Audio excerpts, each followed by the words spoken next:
The holidays are quickly approaching and weddings are happening all over again. Your boy has to look fresh, and I am constantly cutting it close, popping from thing to thing, and I can make sure my face is fresh thanks to Harry's. With Harry's, I'm getting a high-quality shave each time I gotta shave. This weighted handle feels great. You got a good grip and control over the blades. The blades! It is super convenient and affordable to get refills sent straight to your place when you need them, y'all. Right now, you can get Harry's starter set for just $3. The set includes a 5-blade razor, weighted handle, foaming shave gel, and a travel cover. A $16 value for just $3. Just visit harrys.com/bomb. You know, these starter sets at $3 and refills at $2 each. No need to hit up a store because they get delivered straight to your door, y'all. And if you're unhappy with a product, no need to worry. Harry's has the highest customer satisfaction in the shaving industry, and they still got a no-risk trial. You don't like your shave? It's on them. No matter how busy things get, stay fresh with Harry's. Get your Harry's starter set today, and you'll get a free travel-size body wash. Just go to harrys.com/bomb. That's harrys.com/bomb.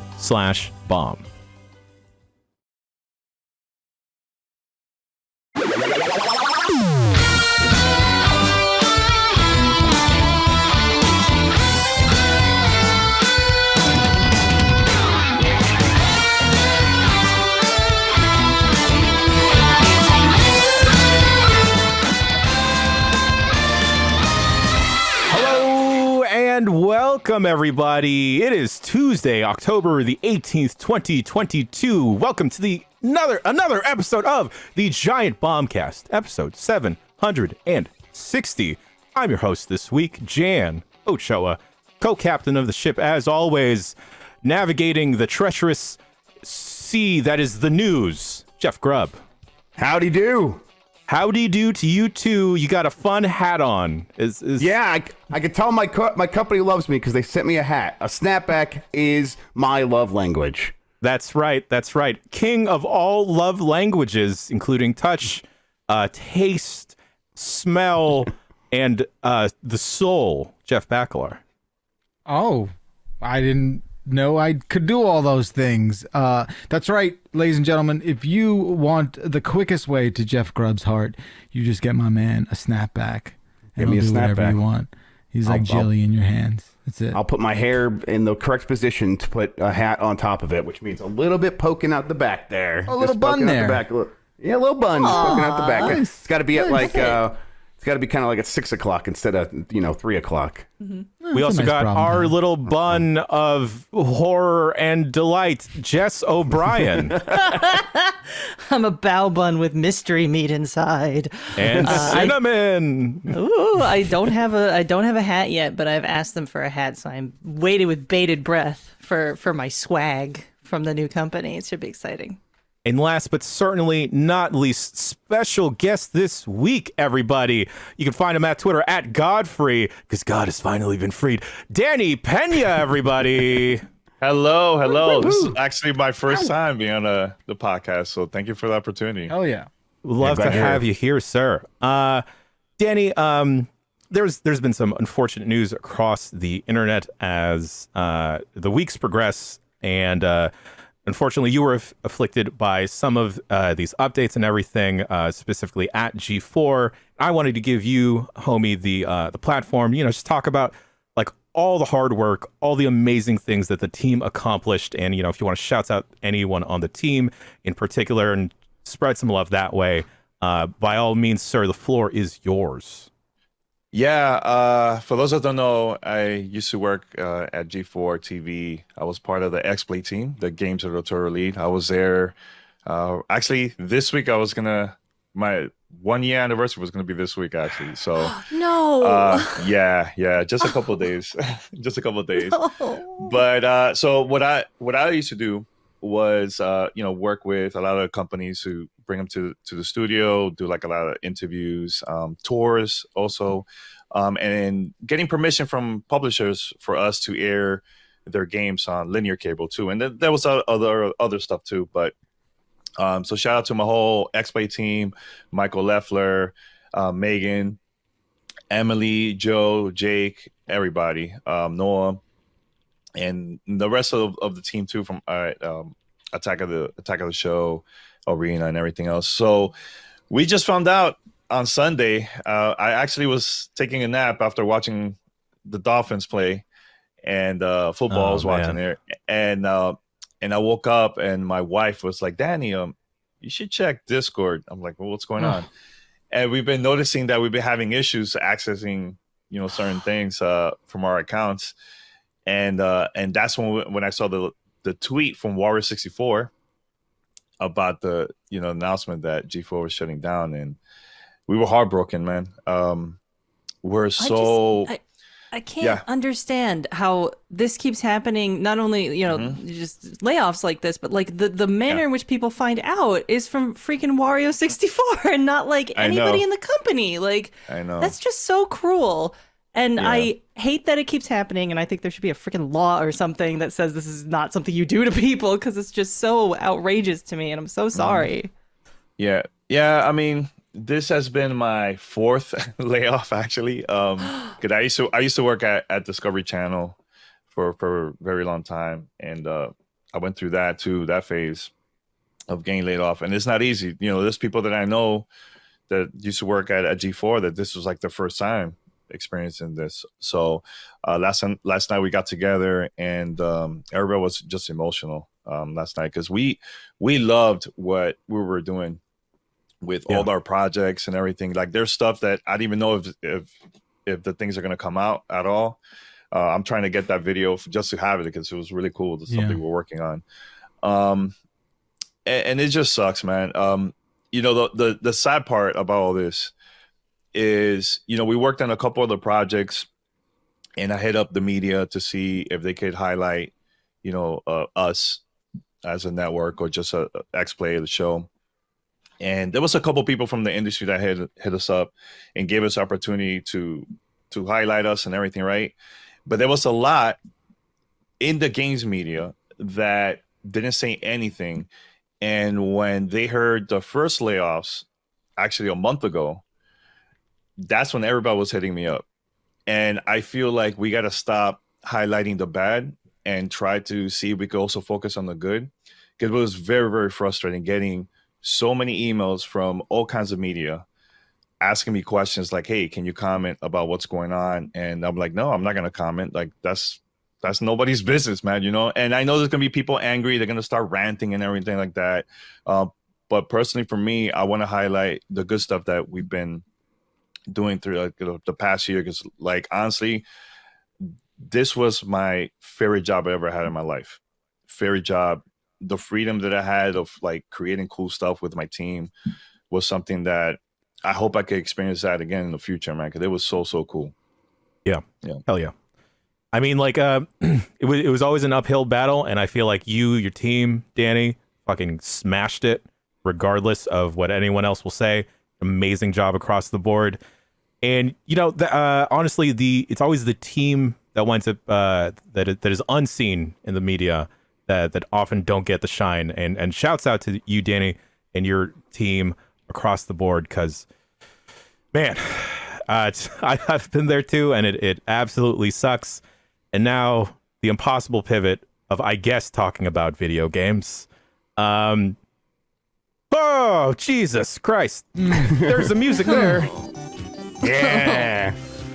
Should play this in a minor key. Dany, I gotta ask you real quick. I see some skate decks behind you. You skate, sir? No, actually, I just love the. I used to when I was a little kid. Yeah. But I just got the opportunity to have that in there, so I'm like, oh, let me put it in the background, because I love skate. I love that game, and Ollie World too, that came out earlier this year, right? Yeah.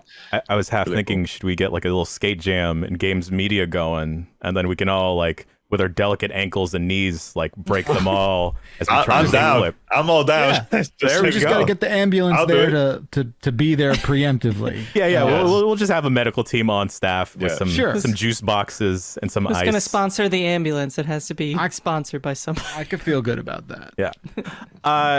A game that I don't feel good about at all, but I have a feeling that it is right up someone's alley, is the game SCORN. Jess? It's SCORN. I mean, this is, made in a lab to amuse me personally. I'm biased. I kind of wanted to like this game, and I kind of knew I would probably vibe with this game, like from the get-go when it was advertised as coming out, freaking 8-9 years ago? It's been in development for a really long time. 9 years ago. It was, I don't know. I don't know Damn. what the heck, what was up with that, but it took a very long time to come out. Impressions are pretty negative, but I think it's fine. I don't know, I don't know what Jess, people you've played a lot of this expected, I game. think. You've played a lot of this game, and I feel like you've had a lot of opinions specifically. Not all of it, though. To be Sure, specific, that's not all of okay. it. Yeah. And I feel like I watched the first video you did, and after I got through all the wall meat and all the and all the weird body horror stuff, seemed like it's just like a fleshy puzzle game, right? What is it exactly? Because I feel like there is a bit of misunderstanding in terms of what exactly this game is. And I feel that's absolutely true, and I feel like it's a little bit of a bunch of different things. I think the easiest way to describe it is mist, but meat, as someone in my chat described it, cyst. I think that's it. Oh, that's because it's gross. Very good. But yeah, it's it is mainly a first-person puzzle game in the kind of style of Myst, where as I've taken to kind of calling this genre "fuck around and find out," because it's just like fiddling with stuff, tinkering with things, seeing what does this do? Oh, it made a sound in the distance. What was that sound? And just kind of investigating and going through this, and poring over the environment and seeing what connects to what. Why does it do that thing? And it doesn't I saw a couple people complain about a bunch of different things. Is it a shooter? It better have guns. And it's it does have guns. It does have shooting elements, but let's move those goalposts again. It's not good enough. And it's what did you expect? A Doom Marine to pop into this game? It's not that kind of game. It's not, the shooting is not this is a very old school survival horror sort of game design ethos where the combat's not supposed to feel good and confident and you're gonna be able to kick ass. And that is against a lot of people's mindset for what fun is. I understand that. That's not a completely bonkers thing to think, but this game was never saying it was going to be that kind of game. It is a puzzle exploration adventure game that has a couple of combat elements in it that, in order for it to feel like a survival horror, you're not going to be good at that combat. The gun's not going to be the most kick-ass gun. You have to pick and choose when you want to do this sort of combat stuff. You're weighing the risk and reward of going through that sort of process. And I feel like a lot of modern games kind of have done away with that. It's a very old design ethos. And it's goes back to the ye old days of tank controls, which is also not a great, a fun way to play a game is with tank controls. Probably normally not. But it has its place, especially in this sort of survival horror genre, because you're not supposed to feel entirely in control. There's always something around the bend that you can't quite see, and that makes you nervous. And it's part of how that all kind of seeps together as the core elements of the game. And so it's just well, okay, there is guns, but they're not good. And that's bad, I guess. But it's it's on purpose. They know. They didn't. That purpose you speak to, did it accomplish what you needed to accomplish? Forget what everyone else wants from or thought they wanted from this game. When you say that they are doing it on purpose, do you think it achieves that purpose, in your regard? I do, because your character, who doesn't have a name and you don't know anything about them or what they even are, they're just kind of born in this horrible world. You don't know what it is, and they seem not all the way fully formed. They're weak. They're mostly skinless. You meet a whole bunch of other weird little freaks that are even worse malformed than you, and they're also weak and can't do. So far, real quick. Sorry.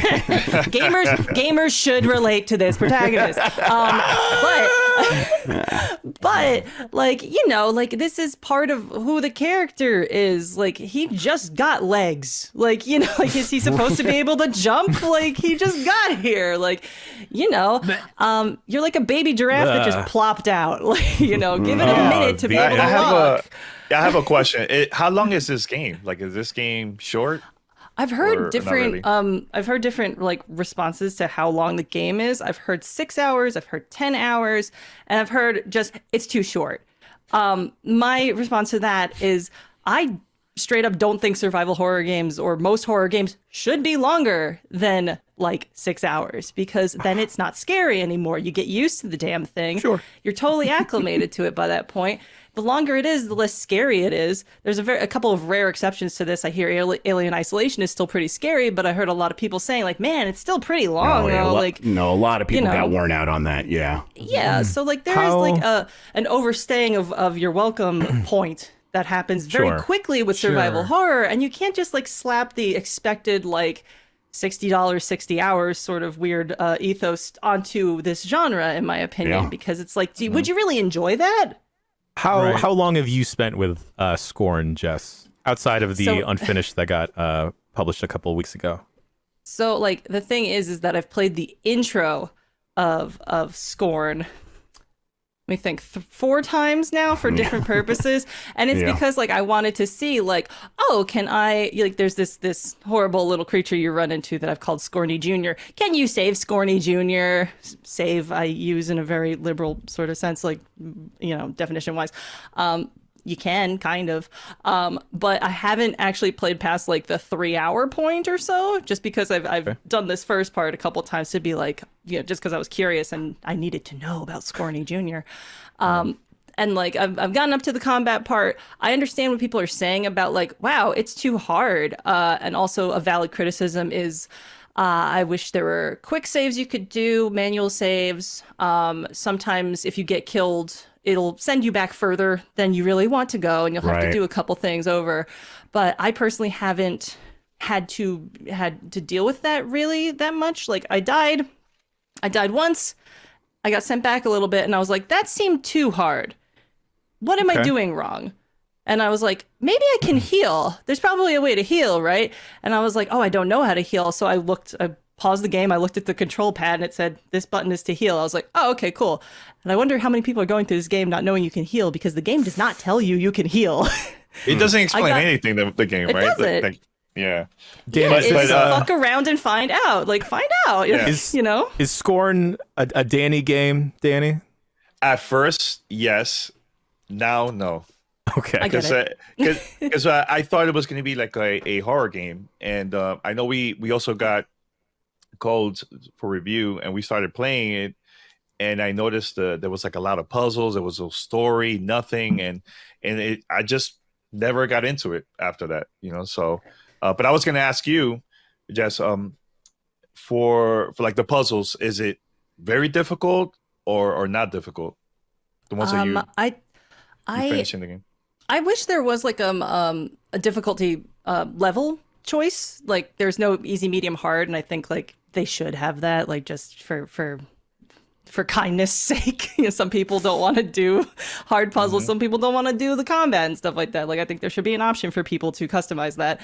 I think the puzzles are mostly easy. The difficulty comes in navigating stuff and just dealing with your own kind of sense of, I don't want to say your own sense of frustration, more like your sense of expectations on how things are supposed to work, and keep an open mind about it and be like, okay, this thing didn't do something, but why? Because it looks like it's supposed to. It's clearly here for me to interact with, but why can't I? Like, that's part of the puzzle too, is figuring out why doesn't this do what I think it might? And then you'll mess around, you'll fuck around to find out. Like, and I personally like that kind of stuff. And, you know, I understand like the complaint of like, oh, there's no story. Why do I care? That's totally a valid criticism as well. But like, I feel like SCORN in its advertising was not lying in any way. I feel like the way that people are reacting to SCORN is almost like they feel betrayed in some way. And I don't personally know where that comes from, because I thought it was decently clear in its advertising. Like, yes, there's combat, but it's not a combat-focused game. It's more about puzzles. There was a whole trailer saying, like, SCORN has no dialogue. Like, the guy said, SCORN has no dialogue. It has no notes. It has no audio logs. It doesn't have that stuff. And I feel like gamers are very used to, obviously, story being presented in that manner. Sure. And this is simply a different way to tell a story. And the story is more mysterious than usual. There aren't characters in this story. And it's more about, why am I here? What am I? What am I doing? Why is this place like this? Who built this? And I, like I said, I'm not all the way through it yet. I don't know if those things will be answered. You'll just get a long text scroll explaining everything that happened. Oh, if they do that, the game immediately ruined worst game of the year. If they have a big monologue at the end where it's just like, you've made it, Scorny. Here's your reward, the truth. And it's just like, some guy saying 1,000 years ago, aliens did the, I would hate that, not that I'm saying that people with a different opinion of mine is saying that's what they want. No, that's what you're saying, Jess. You clearly said it just then. No one is going to misconstrue it.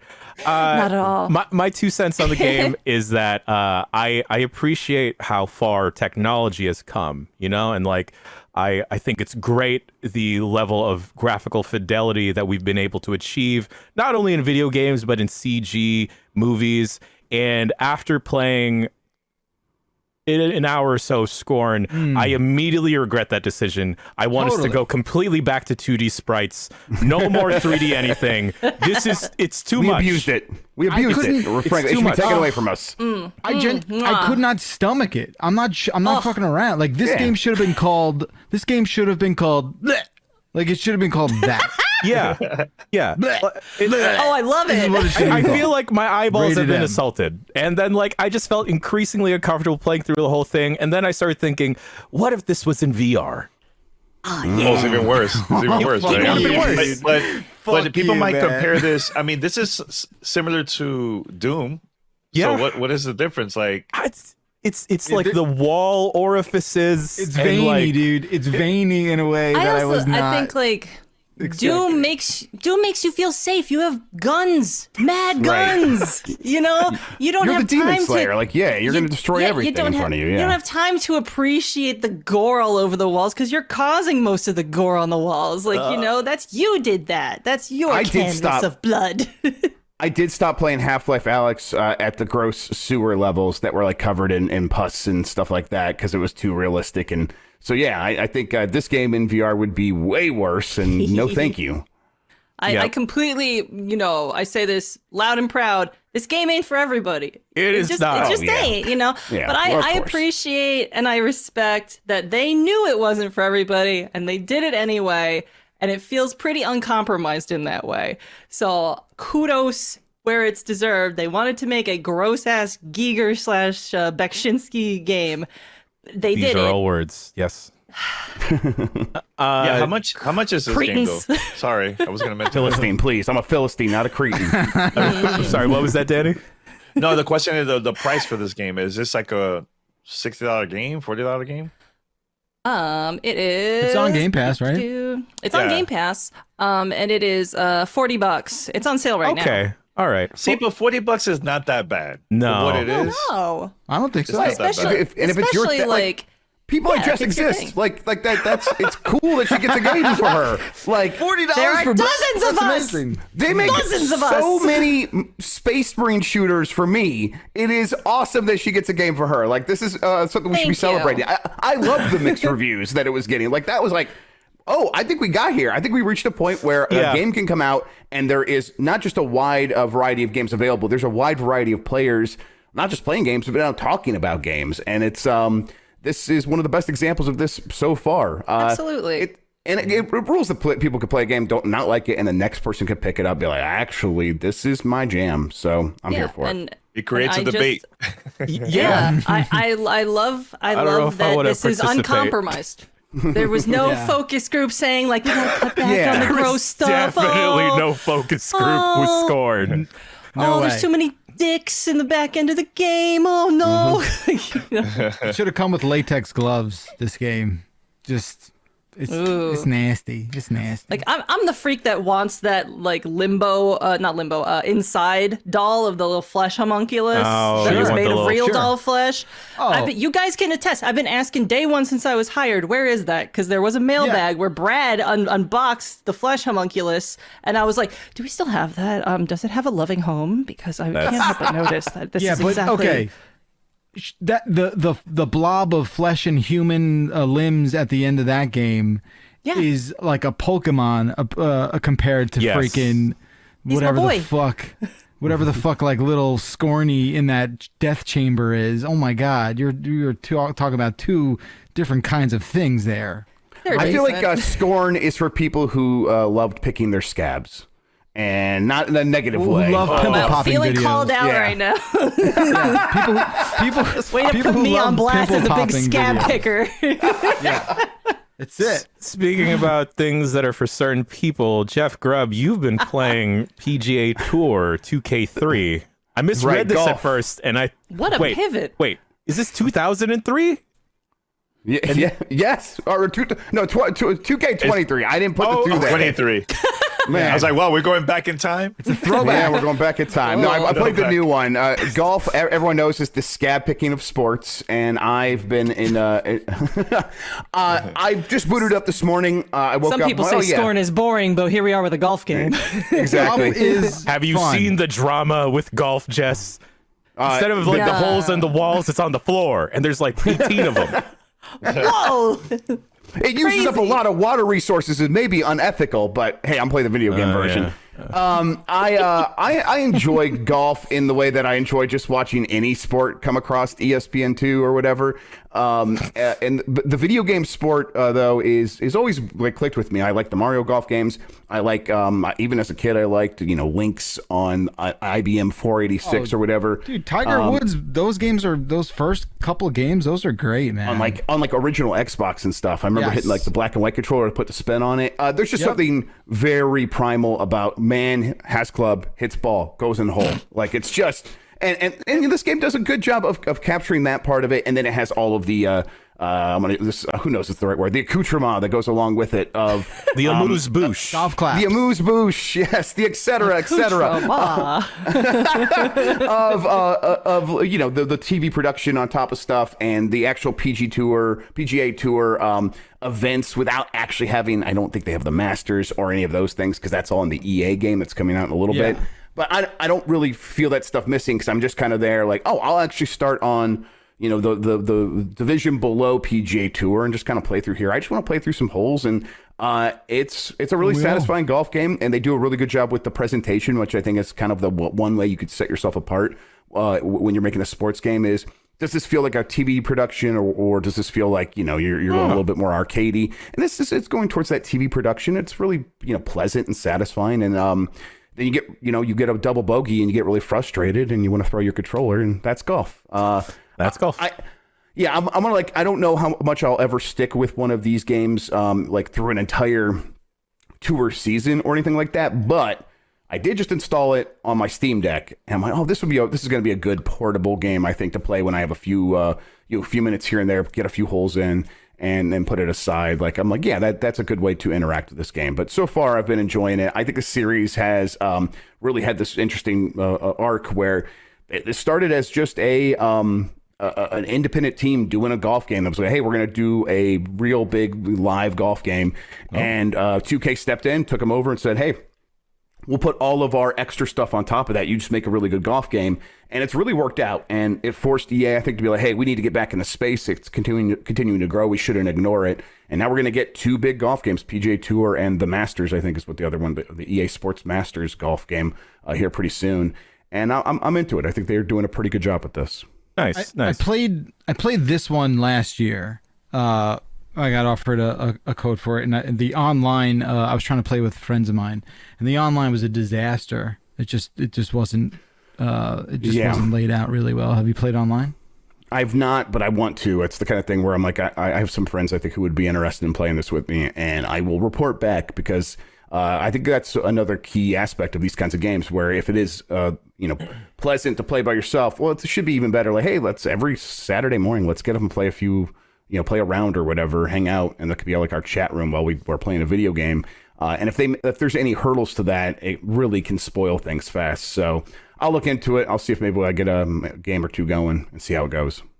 Awesome. Dany, have you been playing or watching anything?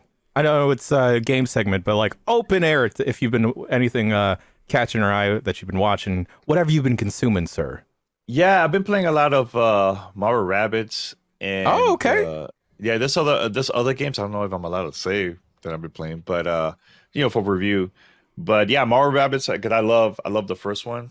I had an amazing time with that game, but that's one of my favorite games that came out for the Switch, and I'm really, really enjoying this one. I haven't finished it yet because I've been busy with with previously with work and yeah, but yeah, definitely gonna continue to play in that, man, because I love the game. You much of a tactics type of person, like XCOM or like? Not really. Okay. I've just always been a fan of Marvel Rabbids overall. Yeah. It's funny. Grub and I sat in on Dan Reichert's quick look of it, and I'm going to confidently say Dan's not much of a tactician person.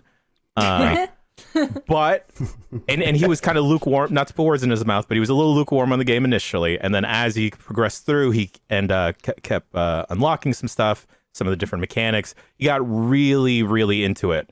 How do you feel, Dany, that how it compares to the first game? Because I know some stuff is slightly different, like you have more direct control over the people. Bowser is a featured character this time around, and the sparks are different, right? The sparks are new. And also aspect to it, and also a couple of new characters. Like I like Edge. It's pretty cool to have him in part of the team and everything. Explain Edge for the listeners, because that's the new Rabbid, right? That's a new Rabbid, yeah, and he has a sword, and from far away you could throw the sword to the enemy and everything. And I just started. Yeah, he's really good, really good. I just, like you were saying, I feel like there's more places now you could go with your characters, a lot more things you could do. Yeah.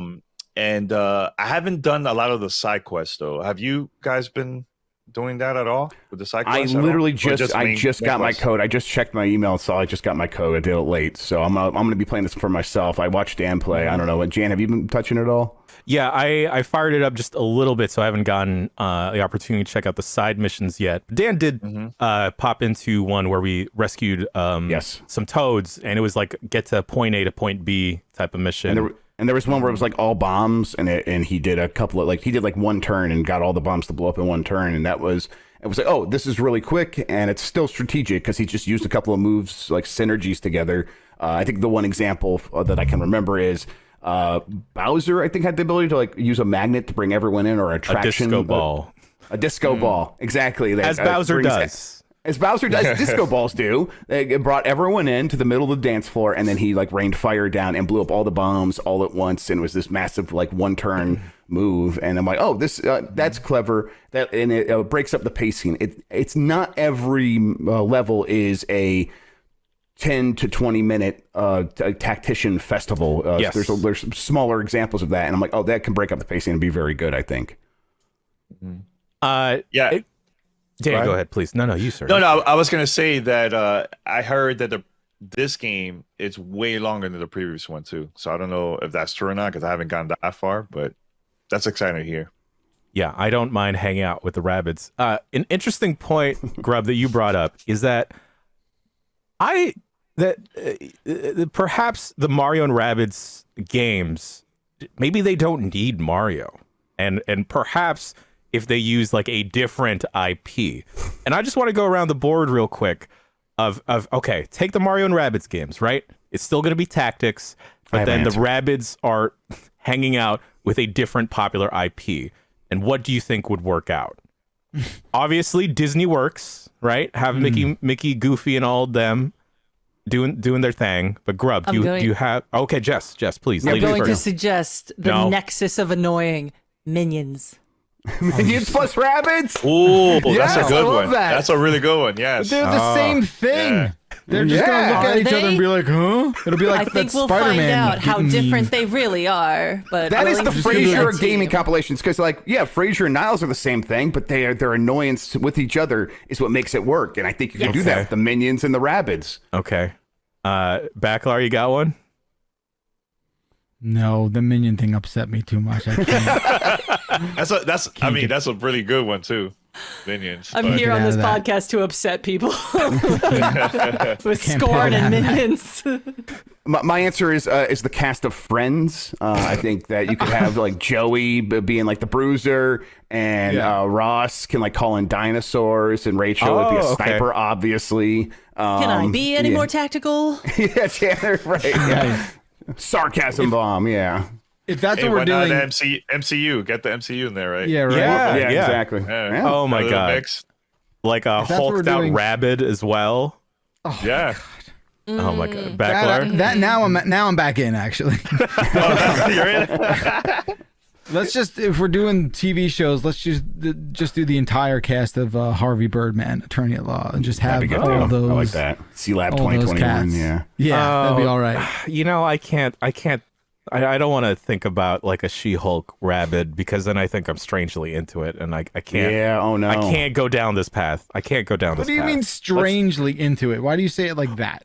Because Yeah, don't judge yourself, Jan. you know, Just own like it. the Rabbids still look like Rabbids, even though they try and get as close to their counterpart as possible, right? Yeah. She-Hulk, an incredibly attractive, very tall, muscular woman.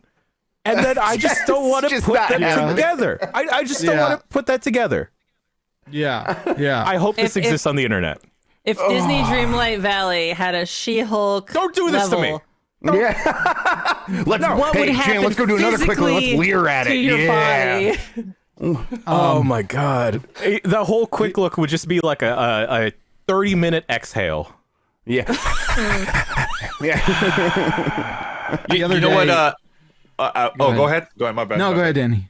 You see, this is the issue with recording remote, because it's a little telling delay. me. But the reason why I love Mario Rabbids so much, it reminded me as a kid playing the Mario RPG game that Square worked on for the Super NES. Something a little bit different, you know, and I hope to see more of those type of games in the future with Nintendo.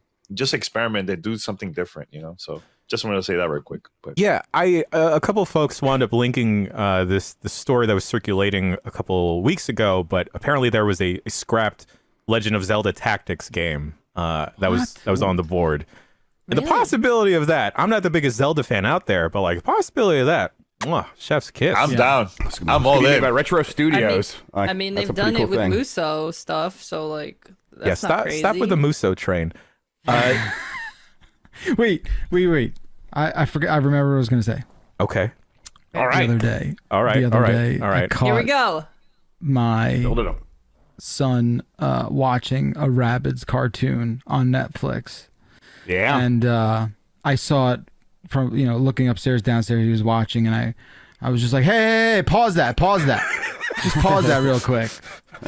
And he's like, huh? What do you? I'm like, just pause that for a second. And I walked And then downstairs. you threw a and baseball at the TV and broke it, and like, yeah, all right. No No, son of mine. I wasn't violent, but I like did the old like turned a chair around and like sat backwards on it with him in front of him, and he's just like holding the Apple remote. He's like, what the fuck, Dad? What is this about? And I'm just like, let me ask you something. Do you think this is funny? And he's like, yeah, it's entertaining. I think it's fun. I'm like, do you really like it? Do you enjoy? Are you entertained? And he's just like, I think so. Is this bad? What's with all the I'm just judgment, like- Dad? Yeah, like he knew I Harsh was my laying boss, on. Dad. But he's 7. But my kids Seven? also. But dude, He's a my man kid now. I feel like I've done a good job with teaching my kid to be proud of the things he enjoys, right? And so Except like for- he was except for he was very aggressively defending his position here. And I was just like, is this good? Like if you're enjoying this, you can enjoy it, but I need you to know something. These motherfuckers are fucked up. Okay. About your inheritance. These yeah. You can enjoy these, but you're on the street. These freaks, these little freaks on screen, let me tell you something. Only leads to bad things. If you want to enjoy it now, that's fine. but every time you turn around, you got to think about your future. Just a little bit. Minions are no worse Bad than Three things? Stooges or Looney Tunes. Or Rabbids. What? Yeah, Rabbids are definitely no better than, or no worse than like. Rabbids are better Looney than Tunes. Minions. Okay, better. Yeah, I Wait, think sure. why Rabbids is better than Minions? I'm like, I I don't know why either. I Minions are disagree. more annoying. They look the same to me. Jess doesn't like overalls. That's the thing that she true. doesn't want to say. Very hardline stance about overalls. I watched that overalls, no Rabbids show with goggles. my kids, and I thought it's just slapstick. This is just kind of actually pretty funny. I'm I okay maintain with it. the best video game cartoon shit that is untouchable is the Okay. Cuphead cartoon. That shit Well, is that's unbelievable. that's almost Cuphead like cartoon, unfair. absolutely. It's just the Yeah. quality of animation amazing. also. It's amazing. Yeah. Sorry, I can't get Marvel Rabbids She-Hulk out of my brain. Yeah, we know, Jan. we know. Hey, That's it. sorry. That's the future. Make it happen. Someone sent in Sorry, a Ike. PNG of She-Hulk Minion here. So if you want to see that, if that'll help quench your thirst, I don't know. just DM that to me, Jeff Grubb. Yeah, it's in the chat here in our VMix call if you want that. But I could do it. I could DM it. I actually don't know how to access that on my side. There's a chat on the VMix call? I know. I just Don't discovered touch that. it. It's going to break everything. Speaking about Marvel, unfortunately, the Giant Bomb community called Marvel Snap a Jan game. And Danny, I know we just met, but what I wanted to distill what a Jan game is basically just either A, cards, or B, gambling, C, both of those systems. D, Pixar mommies. Well, I mean, okay, yes. I didn't want to embarrass myself in front of Danny because we just met, Jess. Thanks a lot for outing me. No problem. Marvel Snap is it's a TCG game, kind of. So Backlar, you may also want to be wary here on the Marvel card front. I thought because of the name, I thought it was gonna be like Pokemon Snap, and you're in a buggy, and that you like take pictures You of take like your the pictures. Hulk, the Hulk flexing on a beach, and you have to like lure him with apples I just somewhere. keep replaying the first level over and over again. Not a bad game though. Not a bad game idea. Yeah. So how Marvel Snap works, it's a trading card game. So you're not only collecting the cards and upgrading them and the rarity and how they look and stuff, but you have 6 turns and you have 3 zones, 3 lanes almost. This kind of reminds me of that Dota card game that came out that evaporated like a couple months after its release. I forget what that no was one called. can remember its name either because I can't remember its name right now. Therefore, it didn't exist. Okay. And how this works is each turn you're drawing a card, and that card is a different Thank you, artifact. There we go. Thank you. And those cards have a different number that corresponds to them and a different ability, and you can choose to place them in either the 3 lanes or the 3 zones. And each card has an ability like, hey, if your opponent puts down a card in this same lane, the same turn, your card gets +3 to their attack.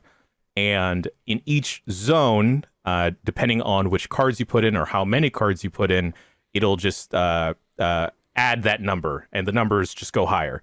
So if you put Hawkeye and She-Hulk and Daredevil in one lane, it'll total up their power points together.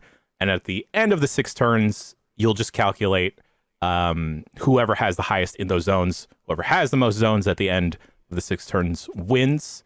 And it's a pretty quick, fun little mobile game. I haven't seen if there's the option yet to spend money, and I'm going to need to put this game on my burner phone that doesn't have my Apple ID and my wallet attached. They're gonna charge you money. Oh, yeah. They'll find a way to do that. And I know that I bought too many Fortnite skins lately because of current events. I don't need Ariana Grande, but I had to. I don't need the Naruto run, but I had to. Ariana Grande. But I need to see Ariana Grande do the Naruto run. Exactly. The duality of man. But Marvel Snap, it's a fun game. It's free currently, and I am totally expecting them to sell me little packs or different currencies or energies of like, hey, you want this She-Hulk or you want this Elektra? What about this Cyclops? Sick. And I can't wait. I can't wait to be exploited. Jeff Bakalar, have you been playing anything, sir? I know there's a couple secrets. Yeah, that like you're, Danny, I've playing? got a bunch of secrets. You know, we're in the secret club. Secret Society. This week. There we Join go. us. Yeah, totally. You know, I started God of War. We'll talk about it Friday, and that's all we can say about that. We got something cooking Friday, so come hang out for that. I'm trying to think if there's anything else. There is one thing. I spaced on it. At the Bombathon, I got into Spiderheck. Vinny got me into Spiderheck. That game rules. Go check it out. It is on Game Pass. I think it's on most platforms as well. It is sort of like Nidhogg meets what was that? What was that fucking game? It was like you'll know this, Grub, right away. It was like the Ouya game. It was with like the swords, right? What was it called? Chat's gonna help. Right, yes. Towerfall. Towerfall, yes, that's it. Towerfall. So good. Hell yeah. So there's just, it's like great for couch co-op. I mean, the three of us the other day were just, first to 50 wins, tons of maps. Basically, you play as like a little spider, and you've got a web ability, and you attach to any sort of like platform. Each map sort of sometimes changes gravity. There's all these weapons you can use, and you're just sort of like either taking on waves, you're playing online, or you're just, PvP, and it's awesome. So thank you to Vinny for introducing me. You get the hang of the swinging. I was like, I just kept throwing myself into the lava when we were playing. Yeah, you just gotta, and that's why. So I simultaneously thank Vinny Caravella, and I also say fuck you, Vinny Caravella, because that is not a game. We all say that. Yeah. We all say that. Yeah, we all. Exactly. That's how I greet him. I'm like, hey, fuck you. The only way, like, you can't, if you're playing this game for your first time, you are gonna get dumped on. You are gonna get rocked. Yeah. Third or fourth time and things start to click, forget it. Like, I'm playing competitively with my kid. We're going. You're super in local. 21. Does it have online? It does. Yeah, you can play online, or you can. I mean, there's pretty much everything you could think of. It can do. So okay. I'm a huge fan. It's got a real cool look to it. Great music as well. Real smooth presentation. Big fan. Spiderheck. Check it out. Awesome. And that brings us, I also realized I was playing another gross game, A Plague Tale's Requiem, but we'll get to more of that next week. And Jesus Christ, rats. I can't. Lots of rats. I can't. Rats. I can't do it. But we Just don't assign have. all the gross games to me, obviously. Honestly, I feel like this might be a Jess game. That might be a strength of mine on the crew. Is just assign me the icky gross games, and I'll just be like, "Ooh, cool." But that brings us to not a game of the week, but Gamer of the Week, Dany Peña. Whoa! Yeah. Wow, what an introduction with echo and everything. Sound like a DJ. Mixtapes in New York City. Hell yeah. Danny, we want to thank you for popping on. You got to dip after this first segment here, sir. But once again, I want to give you the floor to let people know at home where they can find you. If you got any current projects going on, I know you mentioned at the mic check you got a podcast going, and any additional love to send to the XPlay crew. Yeah. Wow. There's some crazy background noise. Sorry about that. No, you're fine. You're good. Yeah. So so people can listen to my podcast. It's called Gamer Tag Radio. I do this every week with my co-host Paris Lilly and also Peter Toledo. We've been doing this now for it's about to hit 18 years now with the podcast. Wow. And Awesome. over 1,200 episodes. Woo. And also I have a children's book that came out actually a month ago. It's called Dany Loves Video Games. And the reason why I created that book is just to show kids that dreams do come true. I as a very young kid, I always wanted to be part of the gaming industry. And I've been doing it for a very long time now, man. 21 years actually now. So you can find it on Amazon or Barnes & Noble, Walmart. You can find it there. It's available. Hell yeah. Danny, and follow me on Twitter, Godfrey. At Godfrey, there you go. We'll make sure to link your book, link the pod in the show notes and everything. Dany, thank you, sir, so much for popping onto the show. If you're watching live, everyone, stay tuned. We'll be right back in just a lot of bit. See you soon.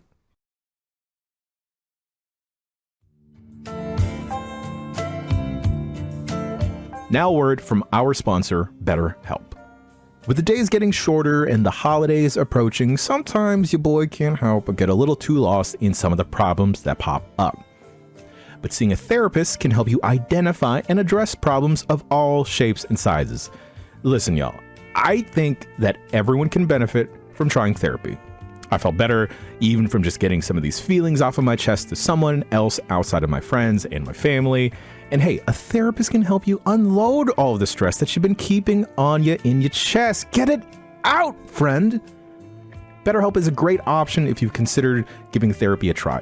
The whole thing is all online, so no need to visit an office or see a therapist in person, which sometimes can be stressful too, let's be honest. You can get matched with a therapist after filling a quick survey and switch therapists at any time. When you want to be a better problem solver, therapy can get you there. Visit betterhelp.com/bombcast today to get 10% off your first month. That's betterhelp.com/bombcast. You know, when you're hiring, you're supposed to leave no stone unturned. But how do you actually do that? Easy, friend. Partner with the one powerful stone turner you need, Indeed. Indeed is the hiring platform where you can attract, interview, and hire all in one place. Don't spend hours on multiple job sites looking for candidates with the right skills when you can do it all with Indeed. Find top talent fast with Indeed's suite of powerful hiring tools like Indeed Instant Match, assessments, and virtual interviews. Hate waiting? Indeed's US data shows over 80% of Indeed employers find quality candidates whose resume on Indeed matches their job description the moment they sponsor a job. You know, one of the best things about Indeed is features just like the virtual interview. With virtual interviews, Indeed is saving you time. You can message the candidates, schedule these interviews, and get the top talent all in one place, y'all. Join over 3 million businesses worldwide using Indeed to hire great talent fast. Indeed knows when you're growing your own business, you have to make every dollar count. That's why when you sponsor a job, you only pay for quality applications from resumes in our database matching your job description. Visit Indeed.com/bomb to start hiring now. Just go to Indeed.com/bomb. Indeed.com/bomb. Terms and conditions apply. Cost per application pricing not available for everyone. Need to hire? You need Indeed.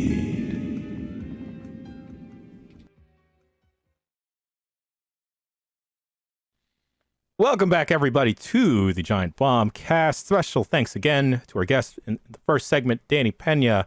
Make sure to give him a follow at Godfree. Breaking news here. Oh God, what happened? Breaking news. Breaking news. You got to wait for the theme to stop, and then the news can be reported. Yeah, they don't do the news first and then that. Yeah. Yes. Okay. Yes. Right, yes. I called the wrong phone number or entered in the wrong juror group, and I mistold my partner, telling her that she did not have jury duty. Turns out she does. She's got to report in. So that's gonna be a fun little thing. She's gonna be upset with me. That's Surprise! okay. You're guilty of contempt of court. You're welcome. Wow. You sent your partner to jail. Cool. What a cool thing to do. I'll pay the fine, I guess. Anyway, more than money. Oh boy, Chef Grubb, you have some video game news for us. I do indeed. I figured we should just hop right into it because I don't want to make her wait. Konami has finally confirmed a Silent Hill reveal event. It said it with its own social media accounts, said we're doing the thing. They said, in your restless dreams, do you see that town? The latest updates for the Silent Hill series will be revealed during the hashtag Silent Hill transmission on Wednesday, October 19th at 2 p.m. Pacific Daylight Saving Time. That's tomorrow. They're going to do this tomorrow. Short notice. Short notice. Are you prepared? No. Are you prepared emotionally, physically, just in general? There is no element of the human experience in which I am prepared in any way, shape, or form for whatever the goddamn shit they're going to do to me. To me, I am having crimes done to me constantly. So if you guys somehow don't know, I'm a big Silent Hill idiot. If you also don't know, it's been 10 years since the last Silent Hill game came out, which was Book of Memories on the Vita, which no one liked, and I'm in the credits of, God knows why. Would you, real quick, I just want to get an answer from you before you move on, because I love when you talk about Silent Hill. It's one of my really secret pleasures here. Wow, really good. Someone's got to like it. Would you describe yourself as a Silent Hill freak who just literally does not want there to be any more games of Silent Hill? I don't know anymore. That's what I don't know. Because I think that's a very interesting thing. Like, I guess the way some people are precious about Back to the Future, where it's like, fuck, if they make another Back to the Future, I'm going to have a coronary. But, like, not really. This is the thing. Like, the hype part of my brain has been so injured over the course of my life as a Silent Hill fan. It is no longer a hype gland, and it is a hurt gland. And I cannot differentiate the feelings anymore. Because, like I said, it's been a decade since the last actual Silent Hill game came out. I mean, your definition may vary on actual, but okay. Mainline-ish Silent Hill game came out. A whole decade. And it's been a decade of torment as people keep making shit up and reporting too early about various Silent Hill projects that have been canceled, rejiggered into something else, wiped off the face of Sony, like PT.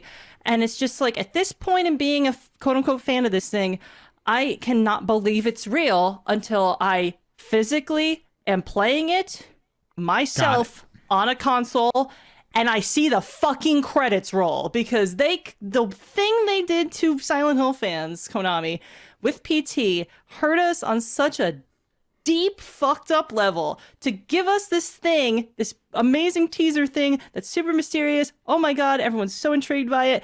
And to just rip it out from reality and say, not only are you not getting this thing, the full thing of this, but you're never going to be able to even play the teaser ever again without doing some crazy shit. Shout out to Lance McDonald at Manfight Dragon for finally figuring out how to get to run a PlayStation fucking 5, the genius. Which was the best Silent Hill news I heard this week, was that PT can run on a PS5 now. Oh, I didn't know that. That's awesome. Oh. Yeah, crazy.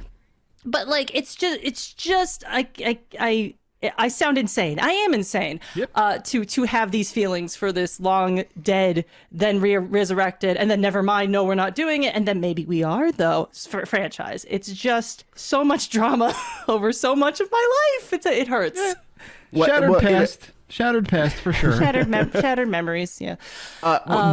It seems like they were always going to get back to this point of doing these games again. It's a company that looked around and saw other companies having a lot of success with similar games and remakes. Baby.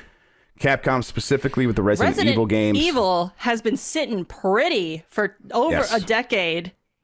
Sitting comfy, making incredible remakes that about one game a year that loves. Makes a lot of money. Yeah. And only like very small little pockets of people hate for very specific nitpicky reasons. And it's just like the depths of jealousy that us Silent Hill fans have for the Resident Evil fans it cannot be measured. Like, well, and Konami's saying, hey, well, if you're jealous, maybe we can give that to you, and you can give us money in exchange. We'll see how well they can pull this off, right? This is a Konami that has not done anything on this level in a very long time. Now, they've had some pretty successful collections of older games. I'm thinking of stuff like the Castlevania collection. And not Silent of the Hill, Game Boy baby. Advance games. And yes. And then nothing really, nothing that would be like even a collection, let alone what the rumor is here, which is it's going to start with a remake of Silent Hill 2 by Bloober Team. Now, what did you call SCORN earlier? Bleh. Yes, that was the backlash bleh game. Yes, and that's probably what you think you're gonna get with Bloober doing a Silent Hill 2 remake. Man, I can't. What if they've been listening to everything you've said? What if they've been taking notes every single video you've made? Well, you can't predict the future. Just saying, you gotta like leave room for a surprise there, right? Like you gotta. I was thinking like the other day how like being a Silent Hill fan has kind of like happened across my life, and it's just like initially you're just like, oh, these are cool, and then it's like, oh, these are so cool, I'm gonna hyperfixate on them a bit, and then it's like, oh, like I've hyperfixated so much I've made a brand for myself, oops, because I wanted to show other people this really cool thing that I really like and show it off really good, and so other people like it because not everybody likes horror games, and like I want to help them like it, and then it's like, oh, the games are bad now. Oh, but maybe one day. And you still have that hope in you that maybe one day. Sure. And then there's a 10-year gap. And then PT happens and it rips your heart out. And it's like, what are you supposed to feel as a fan of this anymore? Like, I used to be like, oh, I'm a snooty fan. And if I were in charge, I would know how to make a Silent Hill game. And it's evolved to the point where it's like, damn, I don't wish a Silent Hill game on fucking my worst enemy. Good luck with that. There's no way anyone's going to be happy. Yeah, that's my question. What is coming out of tomorrow? We all get together, we sit down and watch this thing. Coming out of it, what is the best case scenario for you? Oh my God.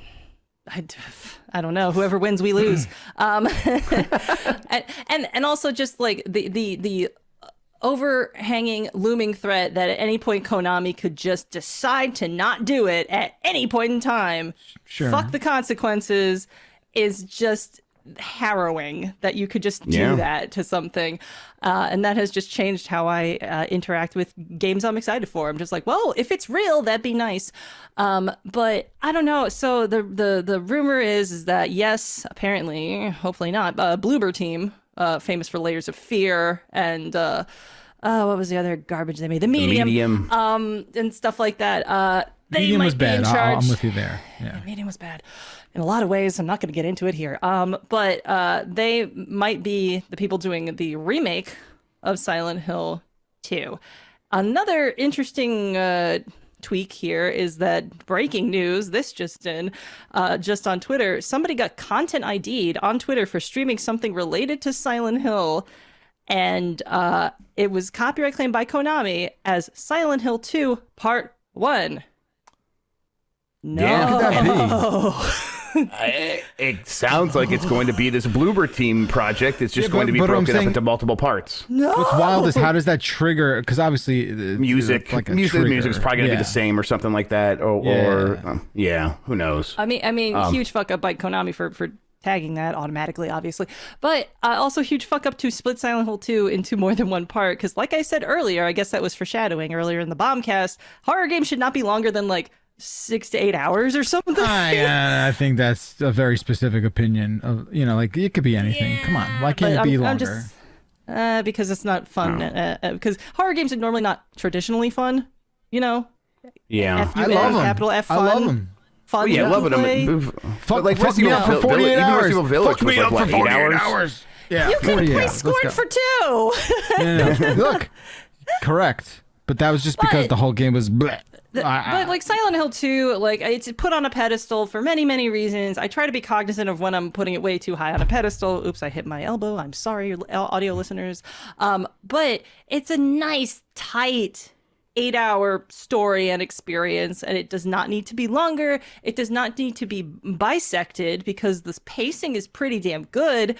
And by bisecting it, they're not going to be 2 4-hour-long games. They're going to be 2 8-hour-long games. So you're taking a very tight, well-told story and scenario and doubling it, which means how much fucking filler are we going to get out of this? This is going to be just maybe they pull that stuff off. Maybe that works. Yeah, the thing I worry about here, what I worry about here. Listen, I do not blame Jess for being pessimistic when it comes to Silent Hill. I have already said how much deep hurt I hold in my heart. Right. Nicola, Where my pessimism. If you like this game, I want you to like this game so bad. Yeah, of course. I would love to be proven wrong, but I've been hurt so much that I can't hold an ounce of optimism in my poor shriveled heart. Where my pessimism lies is that there's so many different game projects apparently being worked on when it comes to Silent Hill, including Silent Hill 5 and stuff like that. And if this part 1 comes out and let's just say it's some technical another spin-off and all kinds of other stuff. 3 or 4 games or something. Which Konami has done in the past. In 2012, the last time that a Silent Hill game came out, that was 3 in 1 month, if I remember correctly. The HD collection, Downpour, and Book of Memories all came out in 1 month, and it wasn't fucking October. Yeah, That's it's insane. Why would you do that, you crazy bastards? And for them to 10 years later potentially be also making 3 games all at once of this mostly dead franchise, it's like, what are you doing? This is madness. Anyway. Jan, do you want to go clean up your mess there? Yeah, clean up the mess you created? I may have to clean up the mess I've created. What I'm gonna say By hiring me. is Is that you're doing court? Yes. Are you doing court? I got to do court. Skip the second break. Okay. Go this from is news amazing. into emails. How do we do that? I'm going to be able to do the show on my phone. Whoa, cool. Shut up. Let's do this. We're going Here to we go. We're going to deploy the mobile vMix controller that I hate using. If anything, I'm just going to hard stop the streams everywhere else. This is our Apollo 13. Yeah, here we go, This baby. is our Apollo 13. We Yes. get some nylons in the box out. We got to start cleaning these CO2 scrubbers. All right, here we go. Somehow everybody. we have to filter air with this. Yes. Gotta Awesome. put a square peg in a round hole, gentlemen. I'm do going it. to do this. All right. Goodbye. Whatever that is. Goodbye, So, Jane. Good luck. I hope you're able to stream from court. I'm just saying. No one's had the actual courage to stream live from a U.S. courtroom, and I would love to be the first to do that, jail or not. Let's do it. Thank you, Jen. All right, we're gonna give Jan permission to slip off whenever he needs to here. So, ahead. okay, to wrap up Silent Hill here, if this first project doesn't work out for some reason, let's just say it slightly underperforms.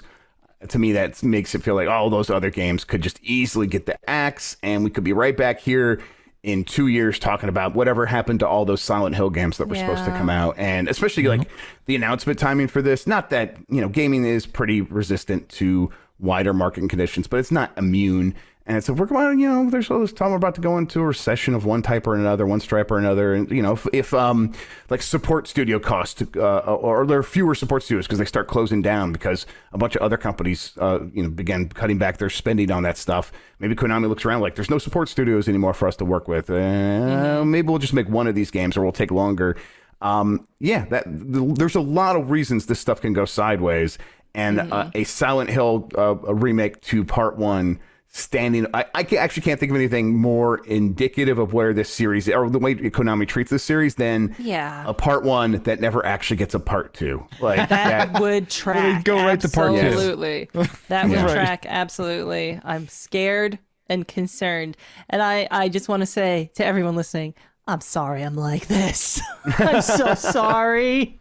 Look, Don't it apologize. didn't happen. You didn't do it. Did it to you, right? This is not right, my and best. the punishment This is fits the not my crime. Like worst. you are this way, but you have to also still love the Silent Hill games.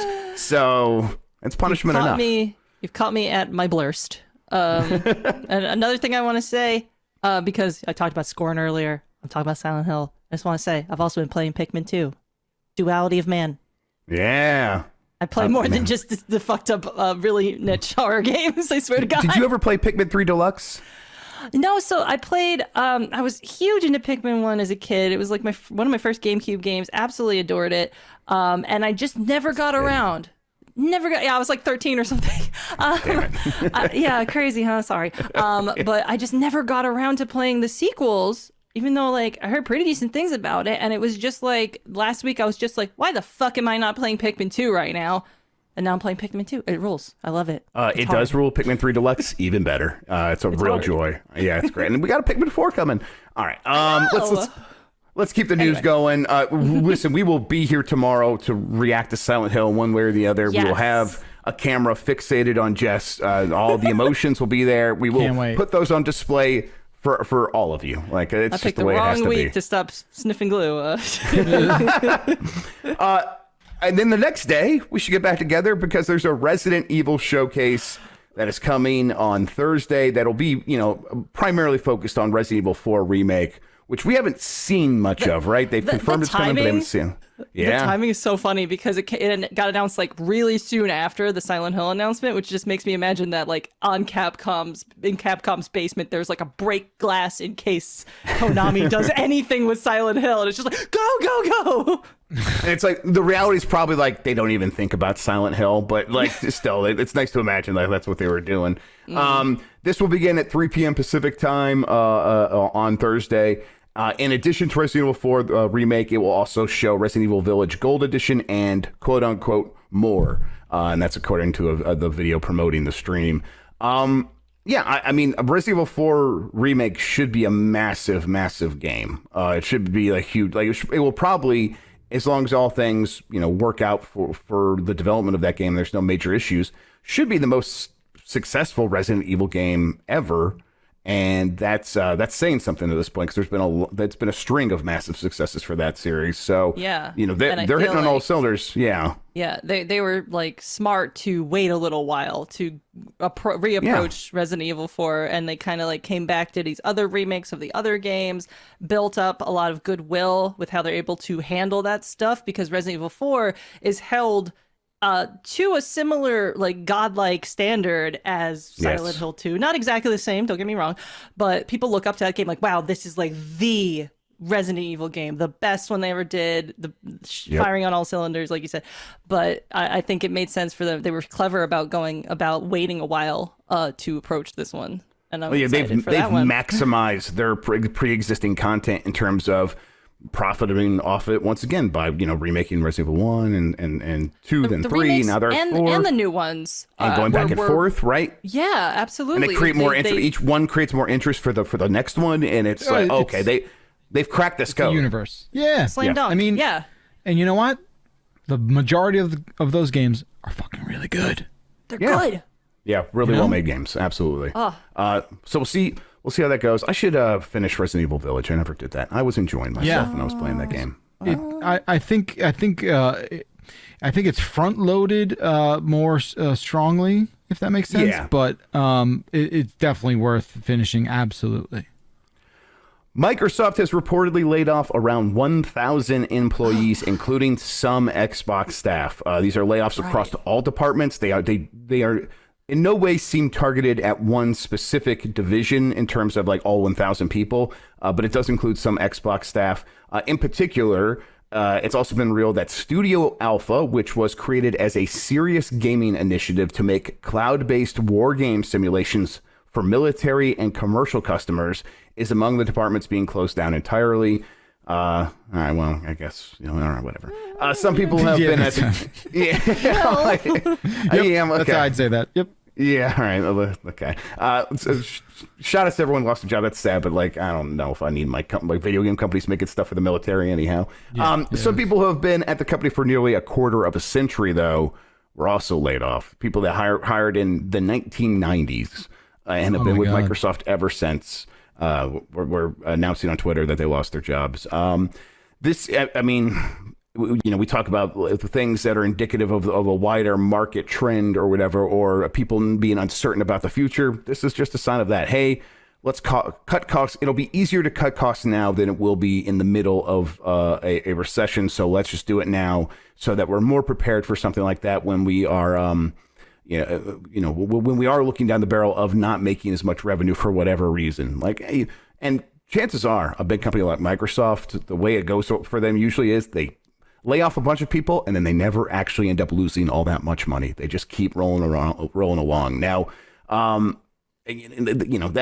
is not to say that a company should never be able to lay off people, but it's always just like, hey, could you have done more to keep more of these people around? Are you overreacting to something that hasn't quite happened yet?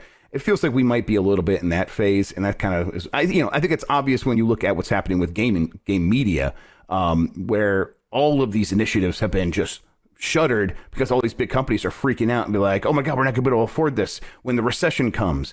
And so they're just closing everything down now and pulling the ripcord. And it's like, this just feels like it's all part of that wider minor panic. And, we'll see if that actually, if the other shoe there actually ends up dropping. But for now, companies are looking to cut costs. And this probably isn't going to be the last major layoff from a company like Microsoft, and maybe even not from Microsoft itself. Spider-Man 2 is still slated for 2023 and is making good progress, Insomniac says. Some people on Twitter were saying that they began to worry about the game because they have not heard much from Insomniac for a long time since it first got announced, essentially. Insomniac on Twitter came out and said, actually, no, don't worry. We are making good progress, and it's slated for 2023. But showing games take time, effort, resources, and coordination. And I think that that's the side of this I want to focus on. I think obviously Insomniac, a well-regarded studio, has a track record of delivering games on time and well above expectations. So I'm like, I was never really worried about this, but people seem to think that silence from a studio means that there's trouble. And I guess I can get that association. A lot of times when studios go silent for a long time, there are issues, and game development's messy. So yeah, that's a fair assumption. But the much more plain and simple reality is that making trailers, even for a video game, is just such a massive coordination, and I don't think people respect that. I mean, is that something like? I thought most people got it, but it's like seeing the reaction to this. Like, oh, most people don't think. They think it's just you hand off some footage to a company, they cut up a trailer, and it's the easiest thing in the world, and it's really not, right? Nope. No, it is not. My partner Everything's works for Volition in the video production department, and yeah, it's a lot of like you send a lot of assets to like these outside trailer house companies. Sometimes they send you back stuff that isn't even that great, and you go, why the hell are we paying these people? But it's like you're sending them these not quite finished builds where the graphics are not, finalized. But it's like if you're gonna cut a trailer, the graphics have to look final, but the final graphics normally don't come until the last freaking 2-3 months of the whole thing. Yep. And I think, this is part of the unfortunate reality is that, game dev is quite secretive. And also a lot of, consumers don't really care how the sausage is made anyway. So they just kind of assume it's mostly fully formed for a very long time without realizing no, there's more than just bugs to squash at the very end of this thing. So yeah, it is really it takes more effort and a lot more final assets to make a trailer than you might expect. And Becca, do you think that developers have learned a lesson over these last couple of years where they are they're not getting punished for not having 15 trailers?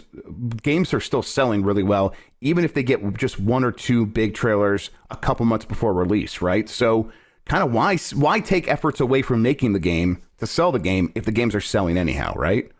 Yeah, I mean, everything is a learning experience, right? And I think the last 5 years, even 10, has taught publishers a lot about what they don't need to do anymore. It's much more reductive than it is additive, right? So I think I understand there is value, and a great trailer can really impact the hype for a piece of media. But I think the sort of obsession with it has maybe the relationship with that has changed in a meaningful way for sure. Yeah, I think that's especially true out of Sony's side, where they know they can do their own thing and do stuff on their own timeline, and their games continue to do just fine. So yeah, I think you're right. That's the thing. Everything is now sort of on its own schedule, and you just sort of do you march to the beat of your own unique drum, and that is just sort of the way to do it. I mean, we do have these pockets of media dense moments across the year, but for the most part, you can find success and you can command much more attention by doing things at your own cadence. Yeah, I think that was a big part. Obviously, the cost of attending E3 for a company like Sony is yeah, why not save that money if we can? Totally. Let's save it. But the other side of that was it didn't make sense to come to these studios who are trying to get the stuff done and say, okay, because E3 is happening, no matter what you're working on, no matter where you want to be putting your resources, even though you know best where those resources should go, we need you to stop, figure out ways to make either a playable build and or a big shiny trailer for a game that might not be coming out for 1, 2, even up to 3 years. And it's oh wait, that's it's not just bad business because it's we're not using these resources as efficiently as possible. It's sort of aggressive towards these studios and disrupts their workflow and feels like wasting their time almost. So I think you're right. Like, let these studios figure out what's best for them on their own timeline. And that's clearly, we're in that world now. And I think a lot of fans are adjusting to that. The PlayStation 5's DualSense Edge controller launches in January for $200 American. The customizable controller will launch globally on January 26, 2023, with a recommended price of $200 US or 240 euros. They will be available to purchase at other participating retailers starting on February 23rd. So you can get it directly from Sony, I think, in January. That price gets you the DualSense Edge wireless controller, a USB braided cable, 2 standard caps, 2 high dome caps, 2 low dome caps, 2 half dome back buttons, 2 lever back buttons, connector housing, and carrying case. From the PlayStation blog, they explain it as follows. The DualSense Edge wireless controller features a host of hardware and software-based personalization options, including button remapping, the ability to fine-tune stick sensitivity and triggers, options to swap between multiple control profiles, and a unique on-controller user interface. I like my Xbox Elite Series 2 controller a lot. I don't use it all the time, so mine hasn't fallen apart like a lot of other people's has. But when I do use it, I'm like, yeah, this is nice. I got mine sent to me by Microsoft. I don't know if I would have spent $180 on this thing. No, I would not. Probably not going to be spending $200 on a DualSense Edge. That's a lot. But here's the thing, right? In the beginning, the honeymoon period with my Elite controller was a glorious time. I agree. Yes, true. We were kids back then. We could do Those that. heady days. No, but like it's fucked up because the more I play with that Elite controller, the more I don't like it. I think its analog sticks are too springy, and I actually prefer the standard sticks. Standard one is very good. The standard Xbox controller is very good, and the standard DualSense also a very good controller. Yeah, DJ, the chat is saying it's very heavy. Yeah, the Elite is a super heavy controller as well. You kind of forget that after a while. I think when it's all said and done, I haven't played with the Series 2. I know they iterated on top of that, and maybe it's a little different, but I guess my question is, is this basically, are you getting basically like a one-to-one thing that you're getting on the Edge as you are the Elite? Like, is that what, that seems like what it's offering? Yeah, it does a little bit more in terms of the swappable sticks. So these are swappable stick mechanisms, not just the analog, the simple machine. The entire unit, so that if it starts drifting, for $20, you could buy a new one and swap it in there. Or let's say you do want a different characteristic to the way that springiness is. They probably will make different ones that have different, sort of like, the key actuators along that same idea. So they'll probably offer different stuff that way as well. You're speaking in a language that I can listen, understand. I'm like, I'm talking to Bacalar. Let me dumb it down for you, Bacalar. It's going to be like blue switches instead of red switches. Yeah. Or maybe a brown. Get a brown in there. Get your browns in there. Well, with all that edging, I feel like this is a thing that you really can't sort of make the final call on until you have enough time with hands on, and that's just absolutely. And then it turns into a gamble, So I don't know. I think the DualSense feels like a premium controller in a way that the DualShock 4 for me didn't really have that feel to it. I agree. Like I still believe there is a novelty. There's a sort of like there is a feel to this controller. It is on a different level in my opinion. So I think it's a harder upsell, unless you absolutely need that customization flexibility. I'll do a little test though. Jess, are you going to spend $200 on a DualSense Edge controller? Nah, personally, but I'm also like a frugal person. I don't buy new things unless they're broken, generally speaking. Yeah, but I think this was never going to be for you, and I probably don't even think it's necessarily for Bacalar or me. I think it's going to be for that 1 to 3 million PlayStation freaks that are just going to buy anything Sony puts out, kind of any price tag. They're going to get the PSVR 2 day one, and each console has that audience. Like Nintendo's got. I mean, on the Nintendo side, I am one of those. yeah, you put out the OLED day one. I got a Switch that works. I'm going to get the OLED too. Okay, yeah, sure. I'll get the whatever next Switch they put out, no matter what it is. I'm going to get it. Whether it's like just it's got a new hat. Like, yeah, I'll get it. But on the PlayStation side, those people exist as well. And if they could just monetize those people more and more and more, well, then they're doing their business in a correct way, where it's like, hey, you got these super fans that do want to give you more money. Give them more ways to let them give you more money. It makes sense. And yeah, they don't have to make a ton of these to make a lot of money off them, because it does not cost them near $200 to make these things. Controllers, headsets, these are high profit margin products that you can make for 50, 60, 70, maybe this cost $80, $90 to make. That's a huge profit margin. Anywhere near 50% is huge. So, yeah. I mean, I just got a new controller, and it's the SCORN one. To bring it back to this stupid shit. God, I actually love that. That's incredible. Why does it have weird? Why does it have the D-pad thing?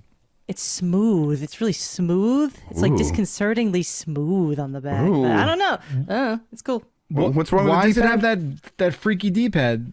Isn't it the new Xbox? Is that the standard one? I think it's the standard one.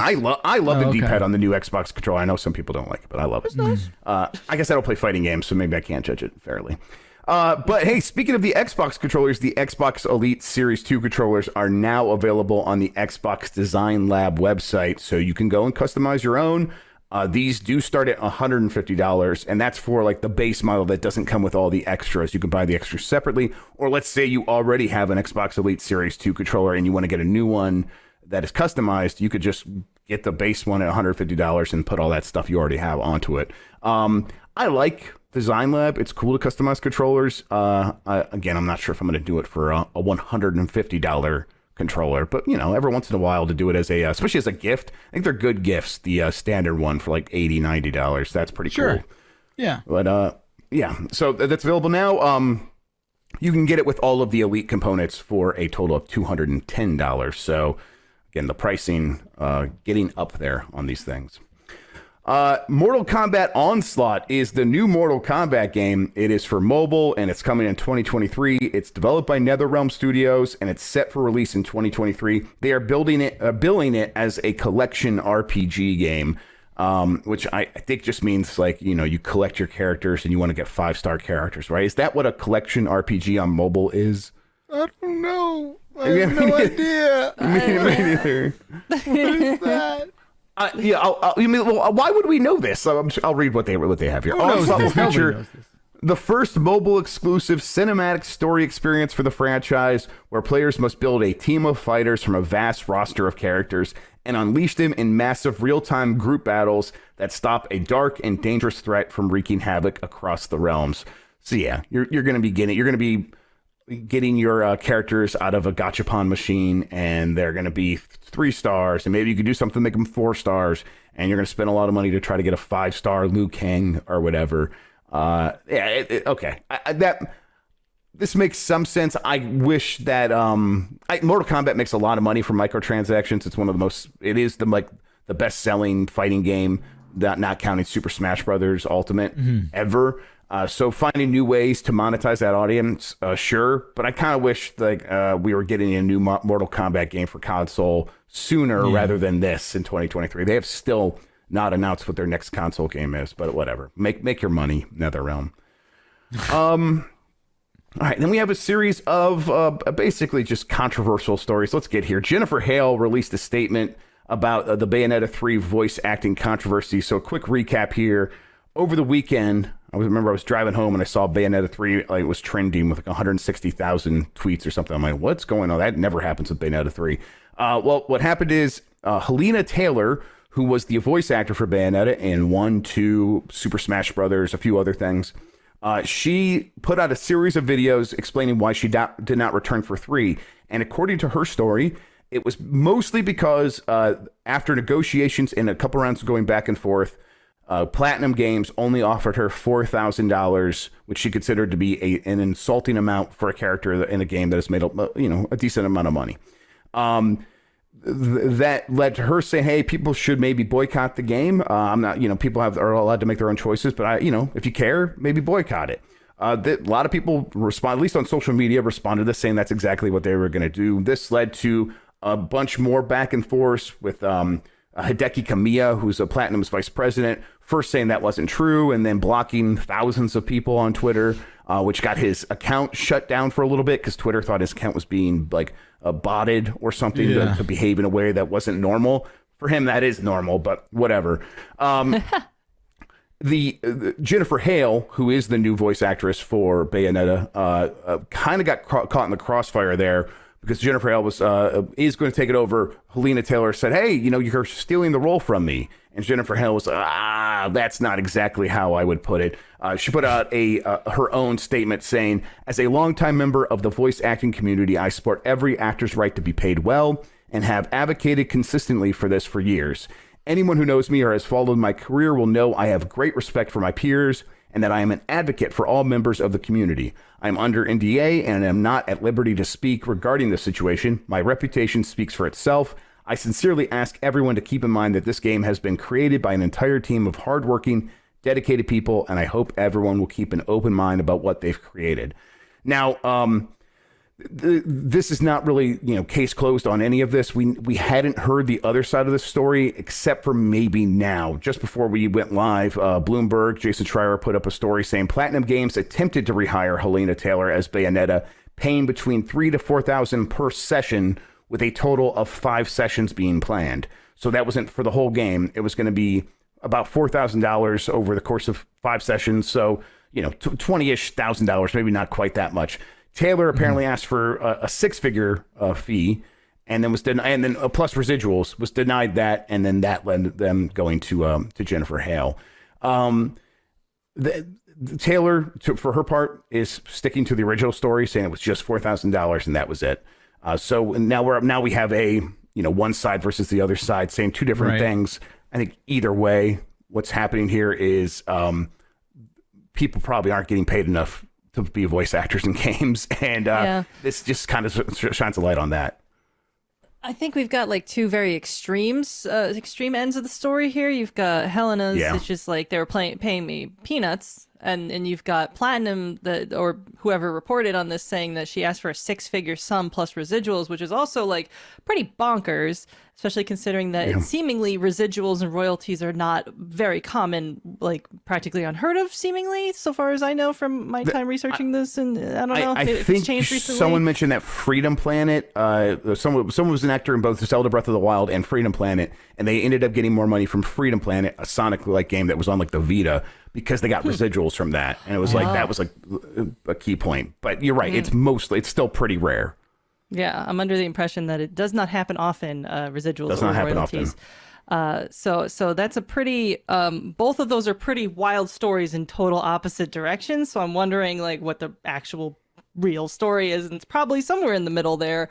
But yeah, long story short, voice actors don't get paid enough, and this has happened time and time again in anime as well. Like the voice of Mob Psycho 100, the protagonist in that, isn't returning for the new season because they also stiffed him in a similar way.